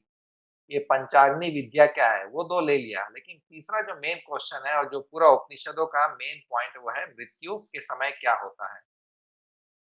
अब आपको जब लगे कि यमराज ने कह दिया कि तुम अपने पॉइंट पे अड़े हुए हो, तुम्हारा फोकस एकदम क्लियर है, तो मुझे उसका आंसर अब देना पड़ेगा। तो नेचुरली हम लोग एक्सपेक्ट करेंगे अगर यमराज जी बता देंगे कि मृत्यु के समय आत्मा जो है वो अमर है, वो नहीं मरती। लेकिन नहीं, जब आप उपनिषद को देखते हैं तो यमराज जी क्या आंसर दिए? वो आंसर दिए लाइफ से कि जीवन में 2 मार्ग होते हैं, श्रेयस और प्रेयस। श्रेयस जो होता है वो श्रेष्ठता की ओर, मतलब लाइफ में इवोल्यूशन की ओर हमको ले जाता है। और उसके 2 गुण उन्होंने बता दिए। बोले धर्म और मोक्ष, ये हमको जीवन में श्रेष्ठता की ओर ले जाते हैं। लेकिन साथ में बोल दिए कि वो अपने आप में कंप्लीट नहीं है। एक दूसरा मार्ग भी होता है जिसको बोलते हैं प्रेयस। प्रेयस मतलब जो हमको प्रिय लगता है, क्योंकि हमारे मन को, हमारे इंद्रियों को, हमारे शरीर को वो अनुभव अच्छे लगते हैं, यानी प्लेजेंट, प्लेजरेबल एक्सपीरियंसेस, जिससे हमको अनुभूति होती है कि हाँ ये अच्छा है। रिलेशन में देख लीजिए, कोई आपका झूठ मूठ का तारीफ करे तो वो आदमी आपको अच्छा लगता है, वो प्रेयस हो गया। लेकिन अगर आपको कोई टोक दे, आपको अपने मार्ग पे सही डायरेक्शन में आगे बढ़ने के लिए कोई टोक दे, तो उससे वो थोड़ी घृणा हो जाती है कि ये आदमी, इससे थोड़ा दूर रहना चाहिए। लेकिन ये श्रेयस और प्रेयस, अब प्रेयस में क्या आते हैं? तो प्रेयस में उन्होंने बताया कि प्रेयस में भी 2 गुण हैं, एक है अर्थ का और एक काम का। ये हमको प्रिय है, वेल्थ प्रिय है, रिलेशन बनाना प्रिय है, अपनी काम वासना की पूर्ति करना वो हमको प्रिय है। तो बोले कि अब ये प्रिय और दूसरा जो है श्रेष्ठ, ये दोनों के बीच हम लोग को बैलेंस बनाना ज़रूरी है। और जब इसके बीच में बैलेंस हो जाए, वो व्यक्ति अपने जीवन के मार्ग में सही रूप से आगे बढ़ता रहता है। लेकिन अगर किसी को मोक्ष की या किसी को उस ज्ञान की आवश्यकता है कि मृत्यु के समय क्या होता है, इसका मतलब उसको मृत्यु के परे जाना होगा, तब उसको श्रेयस के मार्ग पे आगे बढ़ना होगा। तब बोलते हैं उसके लिए वैराग्य ज़रूरी है, दुनियादारी से वैराग्य कर कर के अपनी साधना करो। लेकिन बाकी लोग के लिए उन्होंने कहा कि अपने जीवन में श्रेयस और प्रेयस को बैलेंस करके चलो। ये अगर साइकिल के दोनों पहिए के रूप में देखें तो दोनों पहिए ज़रूरी है, तब आप अपने मार्ग में अपने स्पीड से चलते रहोगे। लेकिन अगर कहीं पे एक आध चक्का पंक्चर हुआ तो परेशानी बढ़ सकती है। इसलिए जो रिलेशनशिप की बात है, इसमें आध्यात्मिक जो फाउंडेशन है वो भी उतना ज़रूरी है जितना हमारा सोशल इंटरैक्शन और हमारा खुद का वेल्थ क्रिएशन वाला आइडिया और प्लान, उसको हम लोग बोलते हैं पुरुषार्थ। इसमें भी उतना ही पुरुषार्थ करना चाहिए जितना हमको अपने आध्यात्मिक जीवन के लिए करना चाहिए। लेकिन क्या होता है कि ये जो प्रिय है, प्रिय है, तो उसी में उलझ जाते हैं और आध्यात्मिक फाउंडेशन कहीं बनता नहीं है। इसके बाद क्या होता है, थोड़ी-सी कोई परेशानी तो लाइफ में डगमगा जाते हैं, सुसाइडल टेंडेंसी आ जाती है। लेकिन अगर हम लोग आध्यात्मिक अपना जो भी फाउंडेशन है उसको बना के रखें, उसका सबसे अच्छा मार्ग है योग मार्ग। योग कोई रिलीजन नहीं है, वो साइंस है। That is the science of the soul, that is the science of self realisation. तो जब योग मार्ग से हम लोग जुड़े रहते हैं, मैं ये नहीं कह रहा हूँ कि आप भगवान का पूजा पाठ करो या सब दुनियादारी छोड़ करके कहीं आश्रम में रहने चले जाओ, नहीं, वो सबके लिए ज़रूरी नहीं होता और पॉसिबल भी नहीं होता। लेकिन अगर आप डेली योग करोगे तो आपका स्पिरिचुअल फाउंडेशन धीरे-धीरे बनता जाएगा। चाहे आप उसको कॉन्शियसली फील करो या ना करो, लेकिन अगर डेली आप योग करते हो, एक फाउंडेशन बनता चले जाता है, आपके थॉट पैटर्न्स चेंज होने लगते हैं, आपका माइंड जो है ओपन हो करके सब चीज को इंटीग्रेट करना सीखता है, तब आप अपना वेल्थ और आपके अपने जो इच्छाएं हैं उसकी पूर्ति में आपको ज्यादा आनंद मिलता है। ये तो जितना भोग में फंसते उतना रोग में फंसते जाते हैं, और लोग तब रियलाइज करता है जब रोग में ऐसे फंस गए कि जितना वेल्थ क्रिएट किया था, पैसा किया किया था, वो सब अब केवल हेल्थ को रिस्टोर करने के लिए जा रहा है। तो भोग बीच में है, उसका एक्सट्रीम यूज होने से रोग में जाता है, लेकिन अगर भोग में बैलेंस बना रहे तो व्यक्ति योगी होता है। भोग में अगर फंस गया तो रोगी होता है, अगर भोग में बैलेंस बना रहे और आध्यात्मिक फाउंडेशन है तो वही व्यक्ति योगी होता है। तो ऐसे लोगों की हमको जरूरत है, और उसके लिए ये मार्ग मैं लोगों को बताते रहता हूँ, शेयर करते रहता हूँ। मेरे जीवन में भी यही है कि योग का मार्ग है मेरा, लेकिन मेरे को भी दुनिया में अपने योग का प्रचार करने के लिए, लोगों तक पहुंचने के लिए मेरे को भी वेल्थ की जरूरत है, मेरे को भी पैसे की जरूरत है, सोशल इंटरेक्शन की जरूरत है, लोगों के यहाँ जा करके रुक करके योगा प्रोग्राम करना, ये सब। तो ये दोनों को बैलेंस करके चलने से लाइफ अच्छी चलेगी। जिस दिन वैराग्य आ गया तो चले जाइएगा हिमालय, कोई नहीं रोकेगा आपको। लेकिन एक चीज याद रखिएगा, अगर आपका मन सुलझा हुआ नहीं है, आपको हिमालय में जाकर के शांति नहीं मिलेगी। लेकिन अगर आपका मन सुलझा है, तो सब्जी मार्केट, मछली मार्केट में भी आपका मन शांत ही अनुभव करेगा। इसलिए अपने मन को कैसे गाइड करना, उसको कैसे हैंडल करना, वो विद्या है योग। और उसका सबसे अच्छा जो अपने पास एग्जाम्पल वो है गीता। भगवत गीता में पूरा तो माइंड मैनेजमेंट में ही समझाया। दूसरा है योग सूत्र, पतंजलि जी ने माइंड को कैसे मैनेज करना, कैसे उसको हैप्पी रखना, फोकस्ड रखना, वही बताया। तो योग मार्ग को साथ में लेके चलिए। ये मैं नहीं कहता कि कोई भगवान को मानिए, घंटी, ये सब कुछ नहीं। योग करते रहिए, आपका स्पिरिचुअल फाउंडेशन उसी से स्ट्रांग होगा। मैं रिलीजियस फाउंडेशन के बारे में नहीं बोल रहा हूँ। स्पिरिचुअल मतलब अपने प्रति सजग होना, और अपने अंदर जो आत्मा है, परमात्मा तो भूल जाओ, आत्मा को भी तो हम लोग तो नहीं जानते ना। इसलिए सबसे पहले अपने आत्मा को जानने के लिए शरीर मन को बैलेंस करोगे, तब उसके पीछे जो सत्ता है, जो रियलिटी है, वो उसकी झलक मिलने लगती। वो जो ग्लिम्सेस आता है, वो हमारे लाइफ के डायरेक्शन को चेंज करेगा। तब आपका श्रेयस और प्रेयस अच्छे से बैलेंस होकर के आप लाइफ में अच्छे से आगे बढ़ते रहेंगे। यहाँ पर मैं मेरे कुछ फॉलोअर्स के 1-2 प्रश्न आ रहे हैं, छोटे-छोटे प्रश्न हैं। सबसे पहले तो खुशी की बात है कि विदेशों में भी लोग इसको देख रहे हैं, और सिंगापुर से मेरे पास एक मैसेज आया है। सिंगापुर से सारंग महाजन कहते हैं कि doctor Ajay, we are watching you from Singapore. This is very good initiative and your team work is amazing. हम सब के लिए ये कहा है उन्होंने, तो बहुत-बहुत धन्यवाद, और हमारे लिए खुशी की बात है, और ये सब मैं पूरी टीम की तरफ से आपको धन्यवाद देता हूँ सारंग महाजन जी। इन्होंने 2 छोटे प्रश्न पूछे हैं। एक मेरे ख्याल से डॉक्टर अनिल के लिए अप्रोप्रिएट है, और एक सवाल स्वामी जी के लिए अप्रोप्रिएट है। डॉक्टर अनिल, सारंग महाजन जी को पूछना है, how to deal with person, जो आपने जो कही थी उससे रिलेटेड ये बात है कि how to deal with person whose vibrations are not good, but still we have to work with them for our occupational reasons. ये आपके लिए है। और स्वामी जी, आपके लिए उन्होंने पूछा, आपने जो बातें कही उससे रिलेटेड उनके मन में सवाल उठा, Sarang Mahajan, how to differentiate between being judgmental and being an observer. मैं अगर ऑब्जर्वर हूं और जजमेंटल ना हो जाऊं, ये कैसे हो सकता है? मैं पहले डॉक्टर अनिल से कहूंगा, और उसके बाद में स्वामी जी से, कि अपने अपने प्रश्नों के जवाब दें। फिर प्रणीता जी का एक सवाल है जिसमें अगर समय मिला तो मैं उसके जवाब उनको दूंगा। राइट। डॉक्टर। तो जैसा इन्होंने पूछा कि how to deal with the person whose vibration are not good, तो पहले हमें ये समझना है कि क्या उसके साथ डील करने की जरूरत है। हाँ, डेफिनेटली अगर हमारे कुछ प्रोफेशनल रिलेशनशिप है, उनसे कुछ जरूरत है जो हमें उनके साथ डील करना पड़ेगा, तो करना पड़ेगा। जैसा मैंने पहले भी कहा, उसे आउटर सर्कल में रखें, अपने इनर सर्कल में ना आने दें। सबसे आउटर सर्कल जहां पर हमें लोगों के साथ ट्रांजेक्शनल एनालिसिस करने हैं।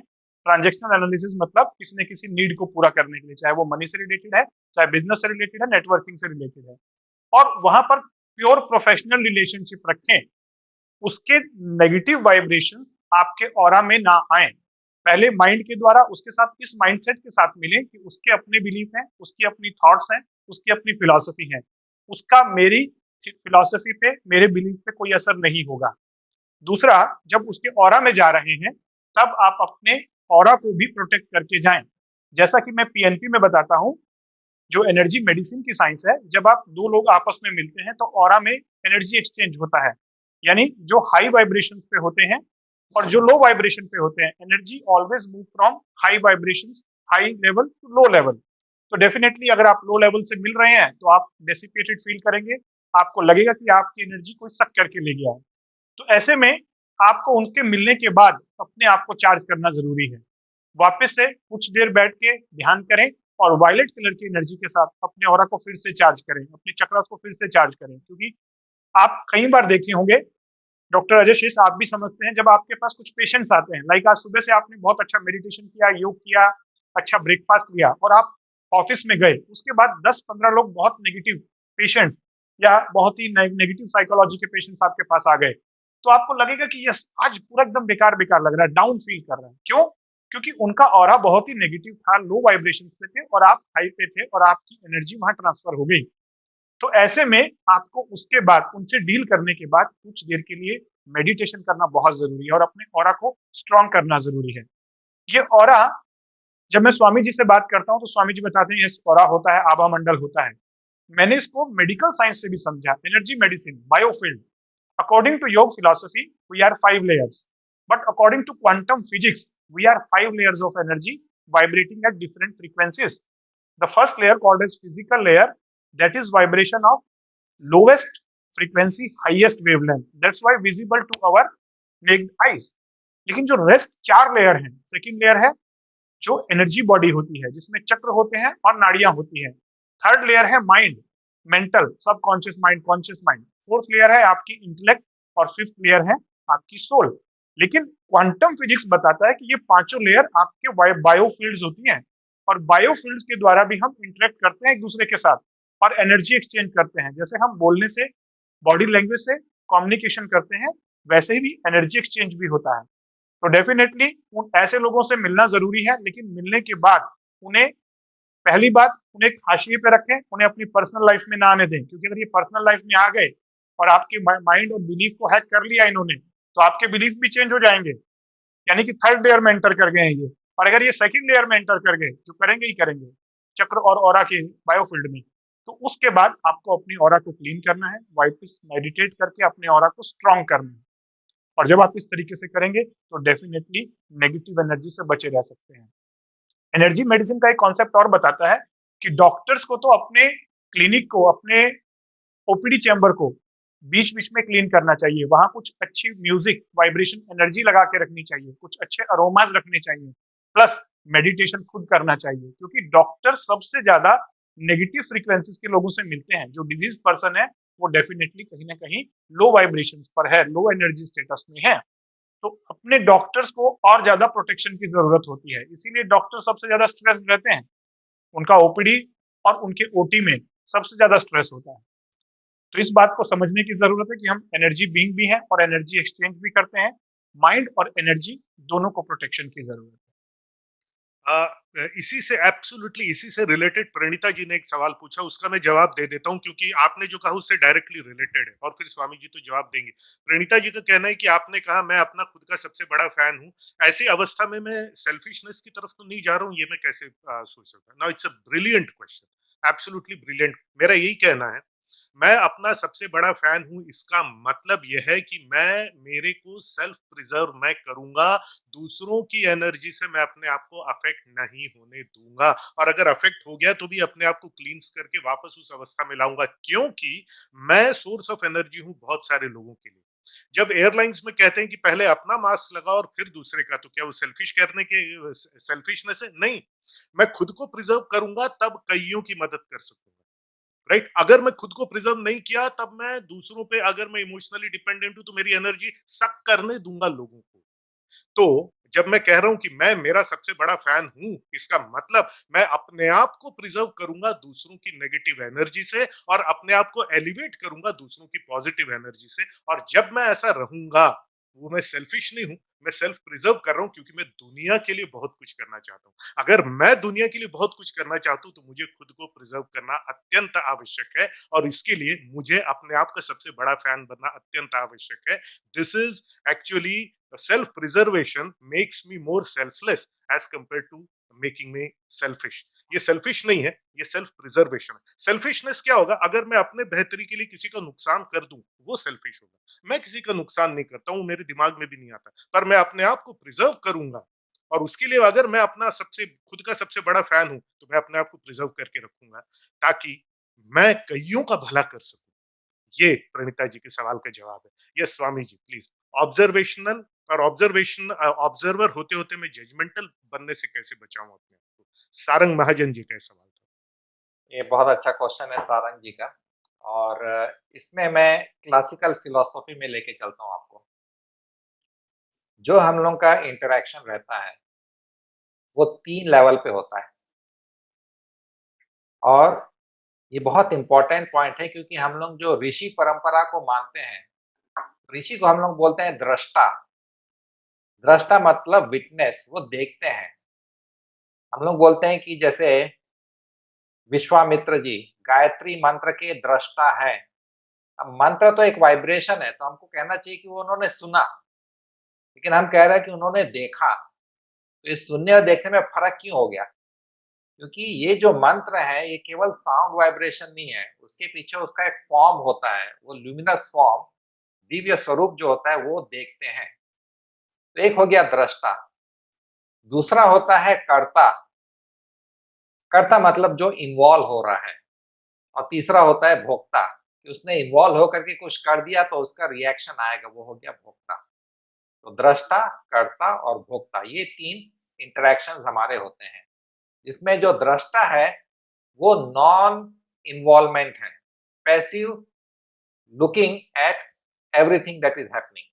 आप कहीं पे कुछ इंटरेक्ट नहीं कर रहे, आप केवल पैसिव हो करके। जो ऑब्जर्वर लेवल की बात है वो दृष्टा और कर्ता के बीच का एक पॉइंट है। मैंने ऑब्जर्व किया, अब मैं क्या करूंगा, और उसने कर दिया, तो उस समय माइंड में जो भी थॉट पैटर्न रहेंगे, तो वो माइंड का नेचर है, अपना जो इंटेलेक्ट है, बुद्धि है, उसका नेचर है जज करना। लेकिन अगर वो जज अगर आपने बड़ा स्ट्रांगली कर लिया तो फिर उसका आपको भोक्ता वाला परिणाम अनुभव करना पड़ेगा। तो ये मैंने क्लासिकल सोर्स से बताया। अब उसको दूसरे तरीके से बताता हूँ कि जो जजमेंटल माइंड है वो अपने आप में गलत नहीं है, लेकिन अगर, क्योंकि बुद्धि का वो नेचर ही है, हम लोग कहते हैं कि मन के अंदर 4 इंस्ट्रूमेंट्स होते हैं, अंतःकरण बोलते हैं, या मन चतुष्टय। जैसे शरीर के अंदर ऑर्गन्स है और वो काम करता है, वैसे मन के अंदर भी ऑर्गन्स हैं। ये बहुत बहुत सूक्ष्म होते हैं। तो ये 4 ऑर्गन है। मनस, मनस का काम क्या है कि जो सेंसेस है, सेंसरी ऑर्गन्स, उससे इंफॉर्मेशन ला करके माइंड को देना। कभी कभी ये मनस जो है डायरेक्टली अपना इंस्टिंक्टिव रिएक्शन दे देता है। जैसे आप सड़क क्रॉस कर रहे हैं, अचानक कोई गाड़ी तेजी से आ रही जो आपने उस समय नोटिस नहीं की, लेकिन एकदम पास आ गई तब आपने नोटिस की। तब आपके बुद्धि के पास उतना टाइम नहीं कि जज करे कि क्या करना चाहिए। तो उस समय आपका मनस जो है वो आपका रेप्टिलियन माइंड इंस्टिंक्ट के द्वारा वो जंप करेगा, चाहे फॉरवर्ड या बैकवर्ड, परिणाम जो भी हो, लेकिन वो जंप करेगा अपने आप को प्रिजर्व करने के लिए। तो ये मनस हो गया प्राइमरी माइंड। उसके बाद आती है बुद्धि। बुद्धि का काम होता है असर्टेन करना, मतलब उस चीज को समझना और फिर उसके ऊपर निर्णय देना। ये निर्णय ही है जजमेंट। और तीसरा जो पॉइंट है वो है अहंकार। अहंकार मतलब वो सेंटर पॉइंट जिसके आसपास ये पूरा एक्सपीरियंस हम लोग मान के चल रहे हैं। मैंने ऐसा एक्सपीरियंस किया, मेरी बुद्धि कहती है ऐसा करना चाहिए। और चौथा जो है उसको बोलते हैं चित्त।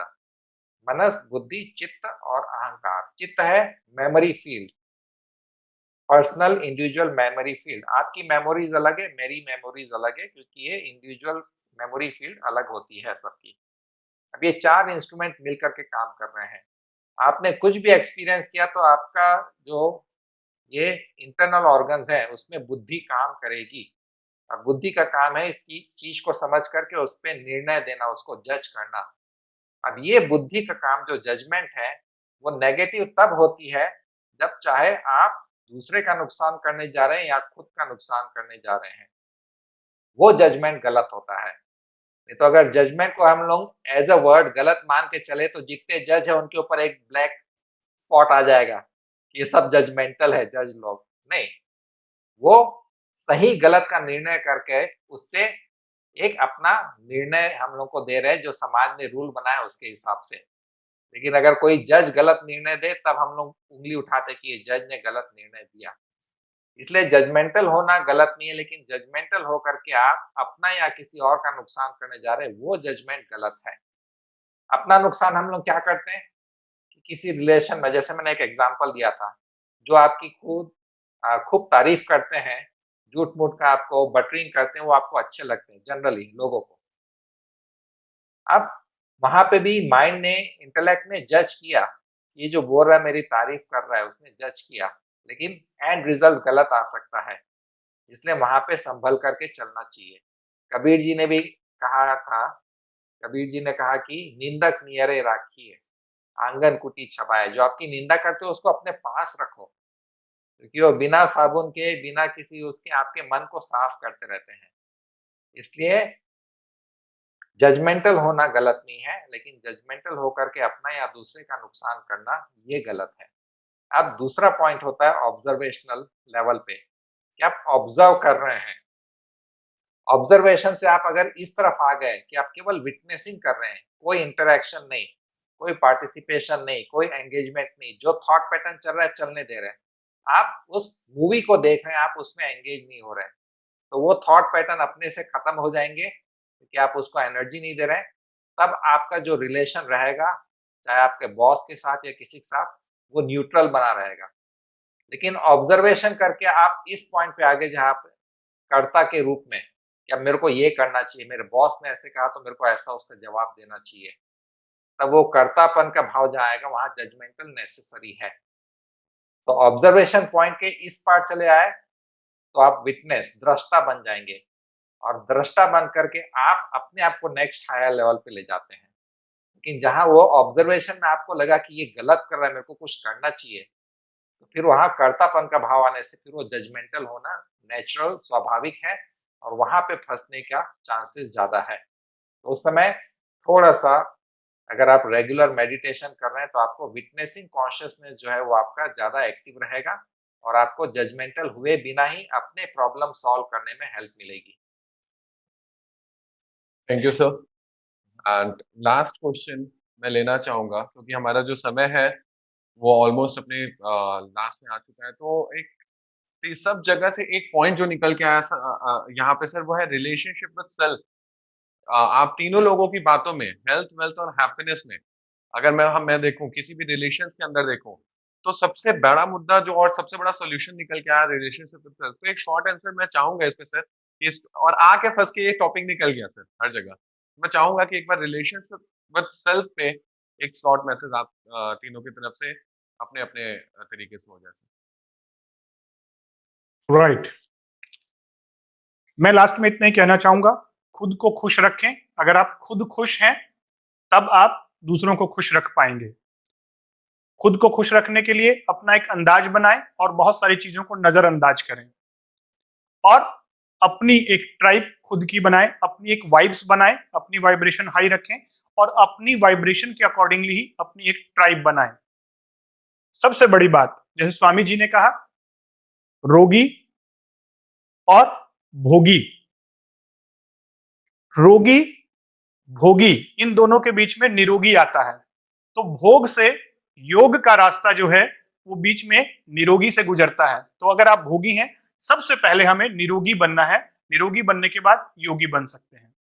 और दूसरी बात जो स्वामी जी ने कहा कि दृष्टा भाव लेकर आना है, ऑब्जर्वर बनना है, खुद का भी ऑब्जर्वर बनना है और दूसरों को भी बस ऑब्जर्व करना है, बोलना कम है, ऑब्जर्व ज्यादा करना है।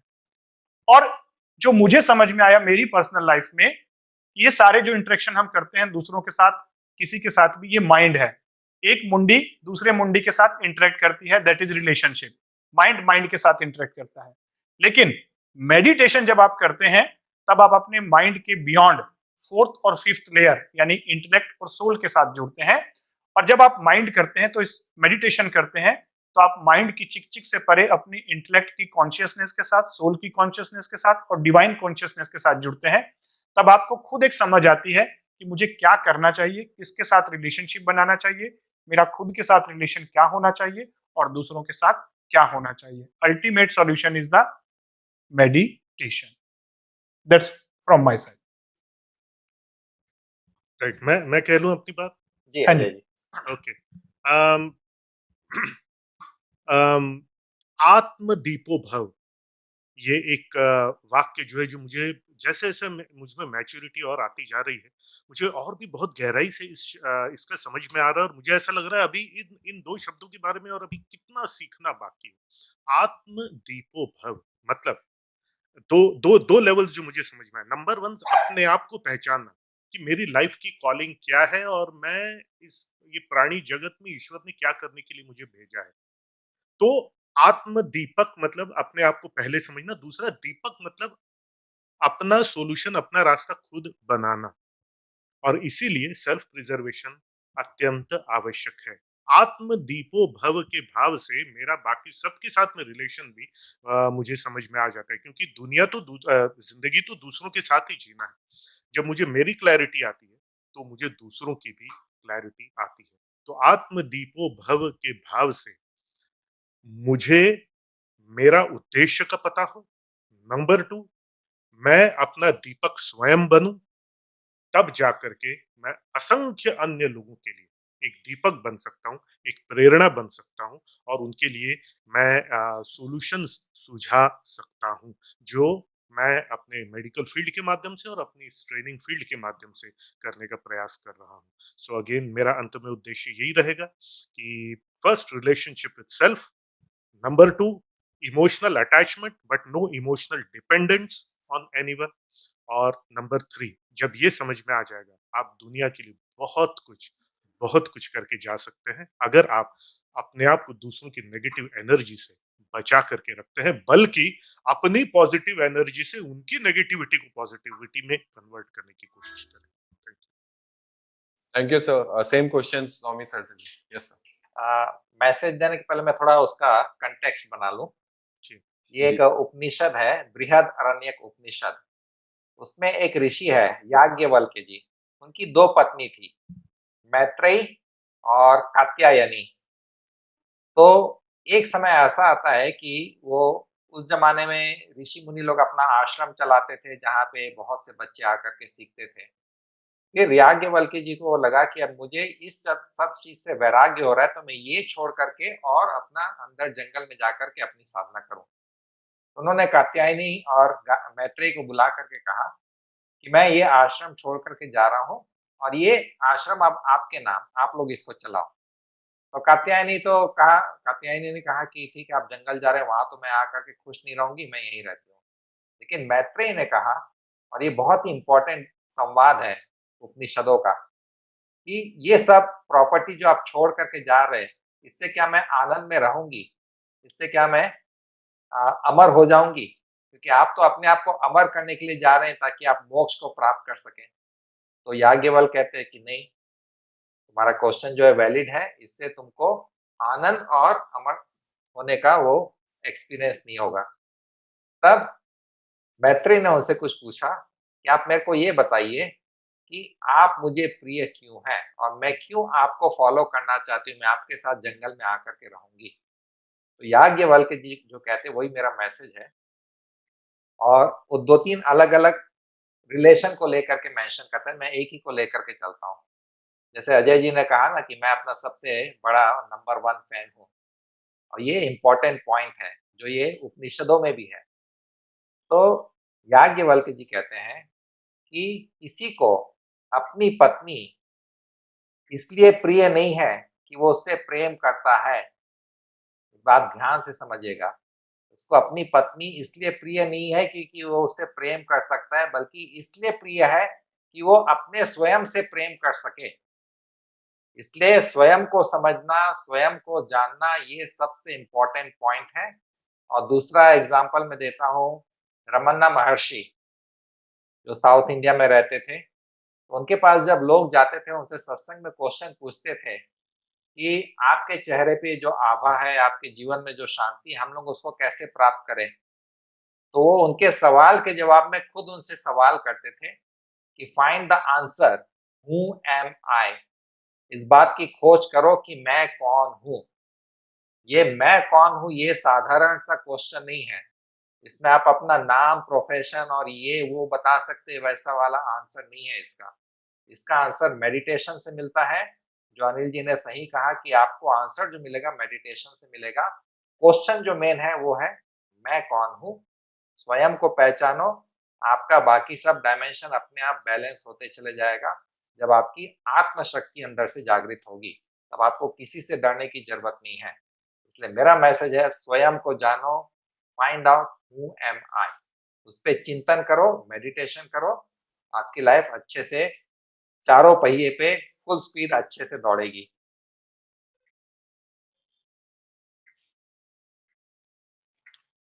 हाँ, सर्वेश, आपका माइक ऑफ है। सॉरी, एक्चुअली मैं वो कैमरे में कुछ प्रॉब्लम हुआ था तो उसको शॉर्ट आउट कर रहे थे, इसलिए म्यूट कर दिया था सर। तो मैं अब इंट्रोड्यूस करना चाहूंगा मिस नीतू जी को भी, तो और वो आए और हमारे समत्वम के बारे में, पिछले बार उन्होंने एक्साइटमेंट क्रिएट किया था, एंड मैं चाहूंगा कि वो आए और समत्वम में क्या डेवलपमेंट है एंड कितने जल्दी वो लोगों तक पहुंचने वाला है, उसके बारे में कुछ ना कुछ हमारे दर्शकों को जरूर बताएं। And जब तक वो आ रही हैं, तब तक मैं कुछ अपने दर्शकों को जरूर सुनाना चाहूंगा। अभी कौन हो तुम, एक क्वेश्चन आया तो सर इस पे मैंने एक पोएट्री लिखी थी, कौन हो तुम पे, एंड मैं वो चाहूंगा कि मैं आप लोगों तक और दर्शकों तक इसको पक्का पहुंचाऊं कि एक तेज की तरह प्रबल विश्वास हो तुम, एक तेज की तरह प्रबल विश्वास हो तुम, सब खत्म होने के बाद उठी आस हो तुम, सूख चुके दरिया में बह चली धारा हो तुम, सूख चुके दरिया में बह चली धारा हो तुम, सूर्य के तेज में ना जलने वाले सुदर्शन चक्र से कई आघातों पर प्रतिघात करते बलशाली हो तुम, खून से लथपथ परंतु विद युद्ध विजयी हो तुम, सैकड़ों बार टूटने के बाद अब बने चक्रव्यूह हो तुम, ठोकरों से निकली बारूदी बरसात हो तुम, जीत का परचम लहराने के शंखनाद से अपने असंभव चरित्र का चित्रण करते अल्फाज हो तुम। क्या बात है, बहुत सुंदर, बहुत बढ़िया। बहुत सुंदर। इससे थैंक यू मुझे सर। वो अग्निपथ कविता जो है वो याद आ गई। तो बहुत बहुत सुंदर, और ये एक लिखे हुए फॉर्म में मैं इसको चाहूंगा, और चूंकि थोड़ा सा हमारे पास एक समय है, तो मैं स्वामी जी से कहना चाहूंगा, स्वामी जी आपसे मुझे गिफ्ट चाहिए। और वो गिफ्ट जी, क्या बोलिए। चाहिए ये भी मैं आपको बता रहा हूँ। मुझे एकदम एक प्रबल इच्छा हो रही है कि मैं पतंजलि का योग सूत्र पढूं। अगर आपके पास कहीं से कोई इंग्लिश या हिंदी ट्रांसलेशन आपके पास हो, तो मैं आपसे वो चाहूंगा। ऑफ कोर्स मैं कहीं से ढूंढ सकता हूँ, खरीद सकता हूँ, वो एक अलग चीज है, बट मुझे वो आपकी एनर्जी के साथ में चाहिए, आपके द्वारा वो बिल्कुल, एक ज़रूर। भेंट चाहिए। और इस आपके मित्र होने का उचित अनुचित लाभ लेकर के मैं डायरेक्टली लोगों के सामने आपसे ये गिफ्ट जो है वो मांग रहा हूँ। अगर आपको कहीं मिले ऐसा पतंजलि योग सूत्र इंग्लिश या हिंदी में, तो उसकी एक ज़रूर, प्रति मैं आपके माध्यम से, गिफ्ट के माध्यम से मैं चाहूंगा, भेंट के माध्यम से बिल्कुल। चाहूंगा। Thank you sir. एंड ये जो मैंने लिखा था, वेलकम नीतू मैम, आपका स्वागत है। और मैं चाहूंगा कि सबसे पहले आप समर्थन के बारे में और भी जो हाइलाइट्स हैं वो हमारे दर्शकों तक शेयर करें। First of all, namaste to all, and I wish you all a very happy Valentine's Day over here to all the धन्यवाद। dignity members of this panel. And आज मातृ दिवस भी है, तो उन सभी बड़ों को आदर के साथ नमस्कार और ढेर सारा प्रेम भी। और मैं आप सभी को मातृ दिवस के लिए भी आज आपको मतलब बधाइयाँ देना चाहूंगी। Thank you so much. And you three masters are the real guidance to all of us, to all the generations over here, and especially for the upcoming generations also, who are the future of the society as well as our nation also over here, and they are going to be a part of its development in all the dimensions of the life, in their personal life also, in all the dimensions of the society also and nations also, because जो हमारी 7 dimensions हमारी personal life में भी हैं, वो हमारे society में भी हैं, वही 7 dimensions हमारी सोसाइटी की भी हैं, और वही 7 डायमेंशन हमारे नेशन की भी है, जो कि आने वाली इन सभी चीज़ों में अभी हमें हेल्प करेगा। और इसी के लिए मैं आप सभी के साथ आज जुड़ रही हूँ, ये बताने के लिए कि इसे हम कैसे अप्लाई करेंगे अपनी पर्सनल लाइफ में, प्लस हमारे आसपास की सोसाइटी इन्वायरमेंट में, plus in the development of nation also. So we are going to have a program named as Samatvam in the form of health, wealth, and happiness in all the 7 dimensions of your life within under a one roof named as Life Campus, learning of life for the lifelong learning. And over here we are going to have all the three masters, these three masters, Swami Mahesh Ji, Dr. Anil Kumar Gupta, and Dr. Ajay Shees over here. And जैसे-जैसे हमारे पास ये सारी चीज़ें upcoming यहाँ पे आते रहेंगी, मैं आप सभी के साथ जुड़ूँगी और मैं आप सभी को इन्फॉर्म करती रहूँगी इस सेशन के बारे में कि कैसे ये आएगी, आप कैसे इसे एक्सेस कर पाएँगे और किस प्लेटफ़ॉर्म में आपको ये मिलेगा। एंड हाँ, one of the most important thing कि इसकी इन्फॉर्मेशन के लिए आप हमारे साथ जुड़े रहें। एंड हाँ, one of the most thing कि आप इसकी इन्फॉर्मेशन के लिए हमें अपना नंबर भी शेयर कर सकते हैं, इनबॉक्स करें आप हमें इन सभी पेजेस में। आज का जो ये हमारा सेशन है वो A2A पे लाइव है, डॉक्टर अनिल कुमार गुप्ता जी के पेज में भी लाइव है, डॉक्टर अजय शेष जी के पेज में भी लाइव है और स्वामी महेश जी के भी पेज में लाइव है। And it is none other than anywhere, it is on your Facebook page जिसे आप डेली स्क्रॉल करते रहते हैं। तो सबसे मोस्ट इम्पॉर्टेंट चीज अपनी लाइफ की ना भूलें और इन 4 पेजेस में जरूर विजिट करें आज के सेशन के लिए और वहां पे इनबॉक्स करना ना भूलें अपना contact number for the more information of this upcoming programme.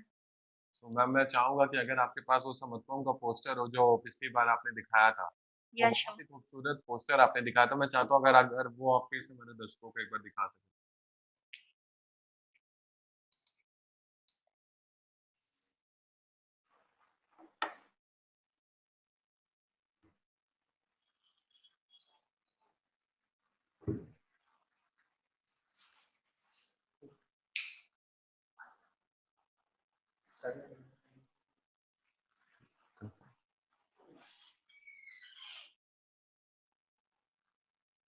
Sarviji, can we have that poster later on over here no problem, for sharing? No problem. And Actually, we are having a new surprising video, introductory video of the Samattam program, and definitely in the upcoming seminar and next weekend we will be sharing it. Okay, so thank you Neetu ji Thank you so much. Samatvam को introduce कराने के लिए, life campus को introduce कराने के लिए। And मैं दर्शकों से बोलूंगा कि जल्दी आपका इंतजार खत्म होगा और जल्दी समत्वम आपके सामने होगा, आपको आपके जिंदगी के सफल आयामों तक पहुंचाने के लिए, सफल 7 आयामों तक पहुंचाने के लिए। So thank you Neetu ji again. मैं 3-4 वाक्यों में समत्वम में क्या एग्जैक्टली होगा ये मैं बता सकता हूँ अभी 3-4 sir. वाक्यों में ज्यादा। तीनों मास्टर्स वॉन्डरिंग स्वामी महेश जी, डॉक्टर अनिल गुप्ता और मैं, हम तीनों एक ट्रेनिंग प्रोग्राम लेकर के आ रहे हैं जिसका नाम है समत्वम, जिसमें डॉक्टर अनिल गुप्ता का कंटेंट रहेगा हेल्थ के ऊपर में, स्वामी जी का content health and holistic health के ऊपर में डॉक्टर अनिल गुप्ता जी का कंटेंट रहेगा, स्वामी महेश जी का कंटेंट रहेगा स्पिरिचुअलिटी और हैप्पीनेस के ऊपर में, और मेरा कंटेंट रहेगा मनी, वेल्थ और बिजनेस के ऊपर में। क्योंकि हम तीनों का ऐसा मानना है कि तीनों ही कंटेंट एक साथ अगर कोई व्यक्ति ग्रहण करता है और इसीलिए उसका नाम जो है समत्वम दिया गया है। तो एक समत्वम का भाव उस ट्रेनिंग प्रोग्राम में भी आता है और उस व्यक्ति में भी आता है। एक व्यक्ति कंप्लीटली सिर्फ हेल्थ की तरफ देखे और वेल्थ और स्पिरिचुअलिटी इग्नोर कर दे तो वो उसके लिए ठीक नहीं रहेगा। एक व्यक्ति सिर्फ पैसे के पीछे भोगवादी अगर हो जाए, स्पिरिचुअलिटी और हेल्थ से नाता छूट जाए तो वो उसके लिए ठीक नहीं है। या फिर एक व्यक्ति सिर्फ और सिर्फ स्पिरिचुअल हो जाए और परिवार और बाकी चीजों को अगर भूल जाए, छोड़ दे, तो भी वो उसके लिए ठीक नहीं। तो हमें ऐसा लगा हम तीनों का कंटेंट अगर एक साथ आता है तो किसी भी व्यक्ति को होलसम जो है वो होलसम गाइडेंस जो है वो दे सकता है। तो ये ट्रेनिंग प्रोग्राम है, ऑफ कोर्स ये कमर्शियल एस्पेक्ट है, ये फ्री ट्रेनिंग प्रोग्राम नहीं है, इसका एक पेमेंट एस्पेक्ट भी रहेगा, नॉमिनल, एकदम बहुत नॉमिनल, लेकिन ये पेमेंट एस्पेक्ट रहेगा क्योंकि हम ये चाहते हैं कि इतना वैल्यूएबल कंटेंट जो हम लोगों ने बनाया है लोग उसको सीरियसली ले, और इसलिए वो उसका एक विपणन का एक मूल्य जो है वो रखा गया है। ये तो रहा रिकॉर्डेड कोर्सेज। रिकॉर्डेड कोर्सेज के साथ साथ जब लोगों के मन में सवाल आएंगे तो हमने डिसाइड किया है कि महीने में 2 बार हम लोग लाइव आएंगे, जहां पर इस कोर्स से रिलेटेड लोगों के मन में जो सवाल आएंगे और जो पर्सनल इश्यूज रहेंगे, जैसे आज हमने महाजन जी के प्रश्नों का उत्तर दिया।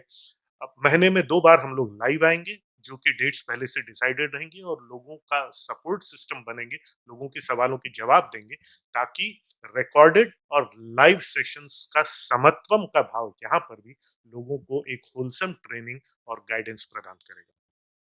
और अगर कुछ ऐड करना है तो डॉक्टर अनिल गुप्ता इसमें ऐड कर सकते हैं कि समत्वम में एग्जैक्टली क्या रहेगा। अजय सर, मैं यही बोलना चाहूंगा, जैसे मैं अभी स्क्रीन पर देख पा रहा हूँ, एक एंकर बैठे हुए हैं, एक होस्ट बैठे हुए हैं, 3 डिफरेंट डिफरेंट पर्सन बात कर रहे हैं, लेकिन सब तीनों एक दूसरे को सपोर्ट कर रहे हैं और तीनों एक दूसरे की बातों को और आगे बढ़ा रहे हैं। ऐसा समत्वम बहुत कम देखने को मिलता है। आपने मीडिया में बहुत सारा समत्वम देखा, जो अभी देखने को मिलता है, एक होस्ट होता है, 4 अलग अलग पर्सनैलिटीज होते हैं और वो आपस में बैठ के लड़ाई झगड़ा करते हैं। तुम सही नहीं हो, मैं सही हूं, ये आपने डेली देख रहे हैं। वहां से क्या प्रोग्रामिंग हो रही है और क्या बेनिफिट हो रहा है हम सब जान रहे हैं। लेकिन इस तरीके से लाइफ को समझना बहुत जरूरी है कि हम ये सब करके लाइफ को लेके कहाँ जा रहे हैं। क्या हमारा काम है सॉल्यूशन ढूंढना या बहस करना? समत्वम का मेन मोटो सॉल्यूशन ढूंढना है। वो ऐसे चीजें लेकर आएगा समत्वम, जो आपको लाइफ में स्कूल कॉलेजेस में नहीं पढ़ाई गई, लेकिन आज 21st सेंचुरी, जो कि इंफॉर्मेशन टेक्नोलॉजी की सेंचुरी है, जहां पर दोनों चीजें ओवरलोडेड है और जिसकी वजह से स्ट्रेस, एंजाइटी, डिप्रेशन और डिजीज जो कॉमन हो गया है, ऐसे समय में ये लाइफ कैंपस और समत्वम प्रोग्राम ऐसी चीजें लेकर आ रहा है जो आपको अपने साथ जुड़ना सिखाएंगी और अपने माइंड की प्रोग्रामिंग सिखाएंगी, हेल्थ, वेल्थ, हैप्पीनेस लाइफ में लाकर देंगी और आप एक हैप्पी, हेल्दी, फुलफिल्ड लाइफ जी सकें। इस प्रकार से हम अपने कंटेंट को डिजाइन कर रहे हैं। और जैसा कि आपने कहा कि हम 15 दिन में एक बार लाइव आएंगे और लाइव में हम सारे क्वेश्चंस भी लेंगे। अभी तो हम अपने हिसाब से टॉपिक डिसाइड कर रहे हैं, फिर आने वाले समय में जो पब्लिक की डिमांड होगी उसके हिसाब से हम टॉपिक चूज करेंगे और उनके ऊपर अपनी अपनी समझ के हिसाब से जो अच्छे सॉल्यूशंस हो सकते हैं वो देंगे। Ultimately MBBS, mind brain body soul, holistic concept of life, health, wealth, happiness. Thank you sir. And last में एक शॉर्ट मैसेज मैं आप तीनों लोगों से लेना चाहूंगा एंड स्टार्ट करूंगा स्वामी जी से कि सर आज के रिलेशनशिप को और हेल्थ वेल्थ हैप्पीनेस का लाइफ कैंपस का जो हमारा पार्ट था बहुत ही खूबसूरत रहा सर। पहले इसके लिए आप तीनों लोगों को बहुत बहुत धन्यवाद एंड एक short message sir Swami ji. जो समत्वम शब्द है वो गीता से लिया हुआ है और उसका मीनिंग होता है बैलेंस। सम मतलब बैलेंस और दूसरा होता है टोटलिटी, मतलब समग्रता से, पूर्णता से। तो लाइफ में समत्वम का भाव होना जरूरी है और यही मेरा संदेश है और यही हम लोग प्रोग्राम भी लेकर के आ रहे हैं। जब हम लोग का डिस्कशन हो रहा तो मैंने ये सजेस्ट किया था कि समत्वम अच्छा शब्द है, क्योंकि योग में डेफिनेशन, गीता की जो डेफिनेशन है, परिभाषा है, वो है समत्वम। समत्वम का भाव बनाइए, उसकी प्रक्रिया सीखिए और उसको अपने जीवन में सार्थक कीजिए। ये मेरा message. Thank you sir. Short message Ajay Singh. दुनिया लिमिटेड है लेकिन अंतर का भाव विशाल है, इनफाइनाइट है, राइट? अंतर का भाव, मैं अपने आप में इनफाइनाइट हूँ, भले दुनिया लिमिटेड है, दुनिया के कुछ डायमेंशन है, मेजरमेंट्स है, लेकिन मेरे अंतर का भाव जो कि ईश्वर का स्वरूप है वो इनफाइनाइट है।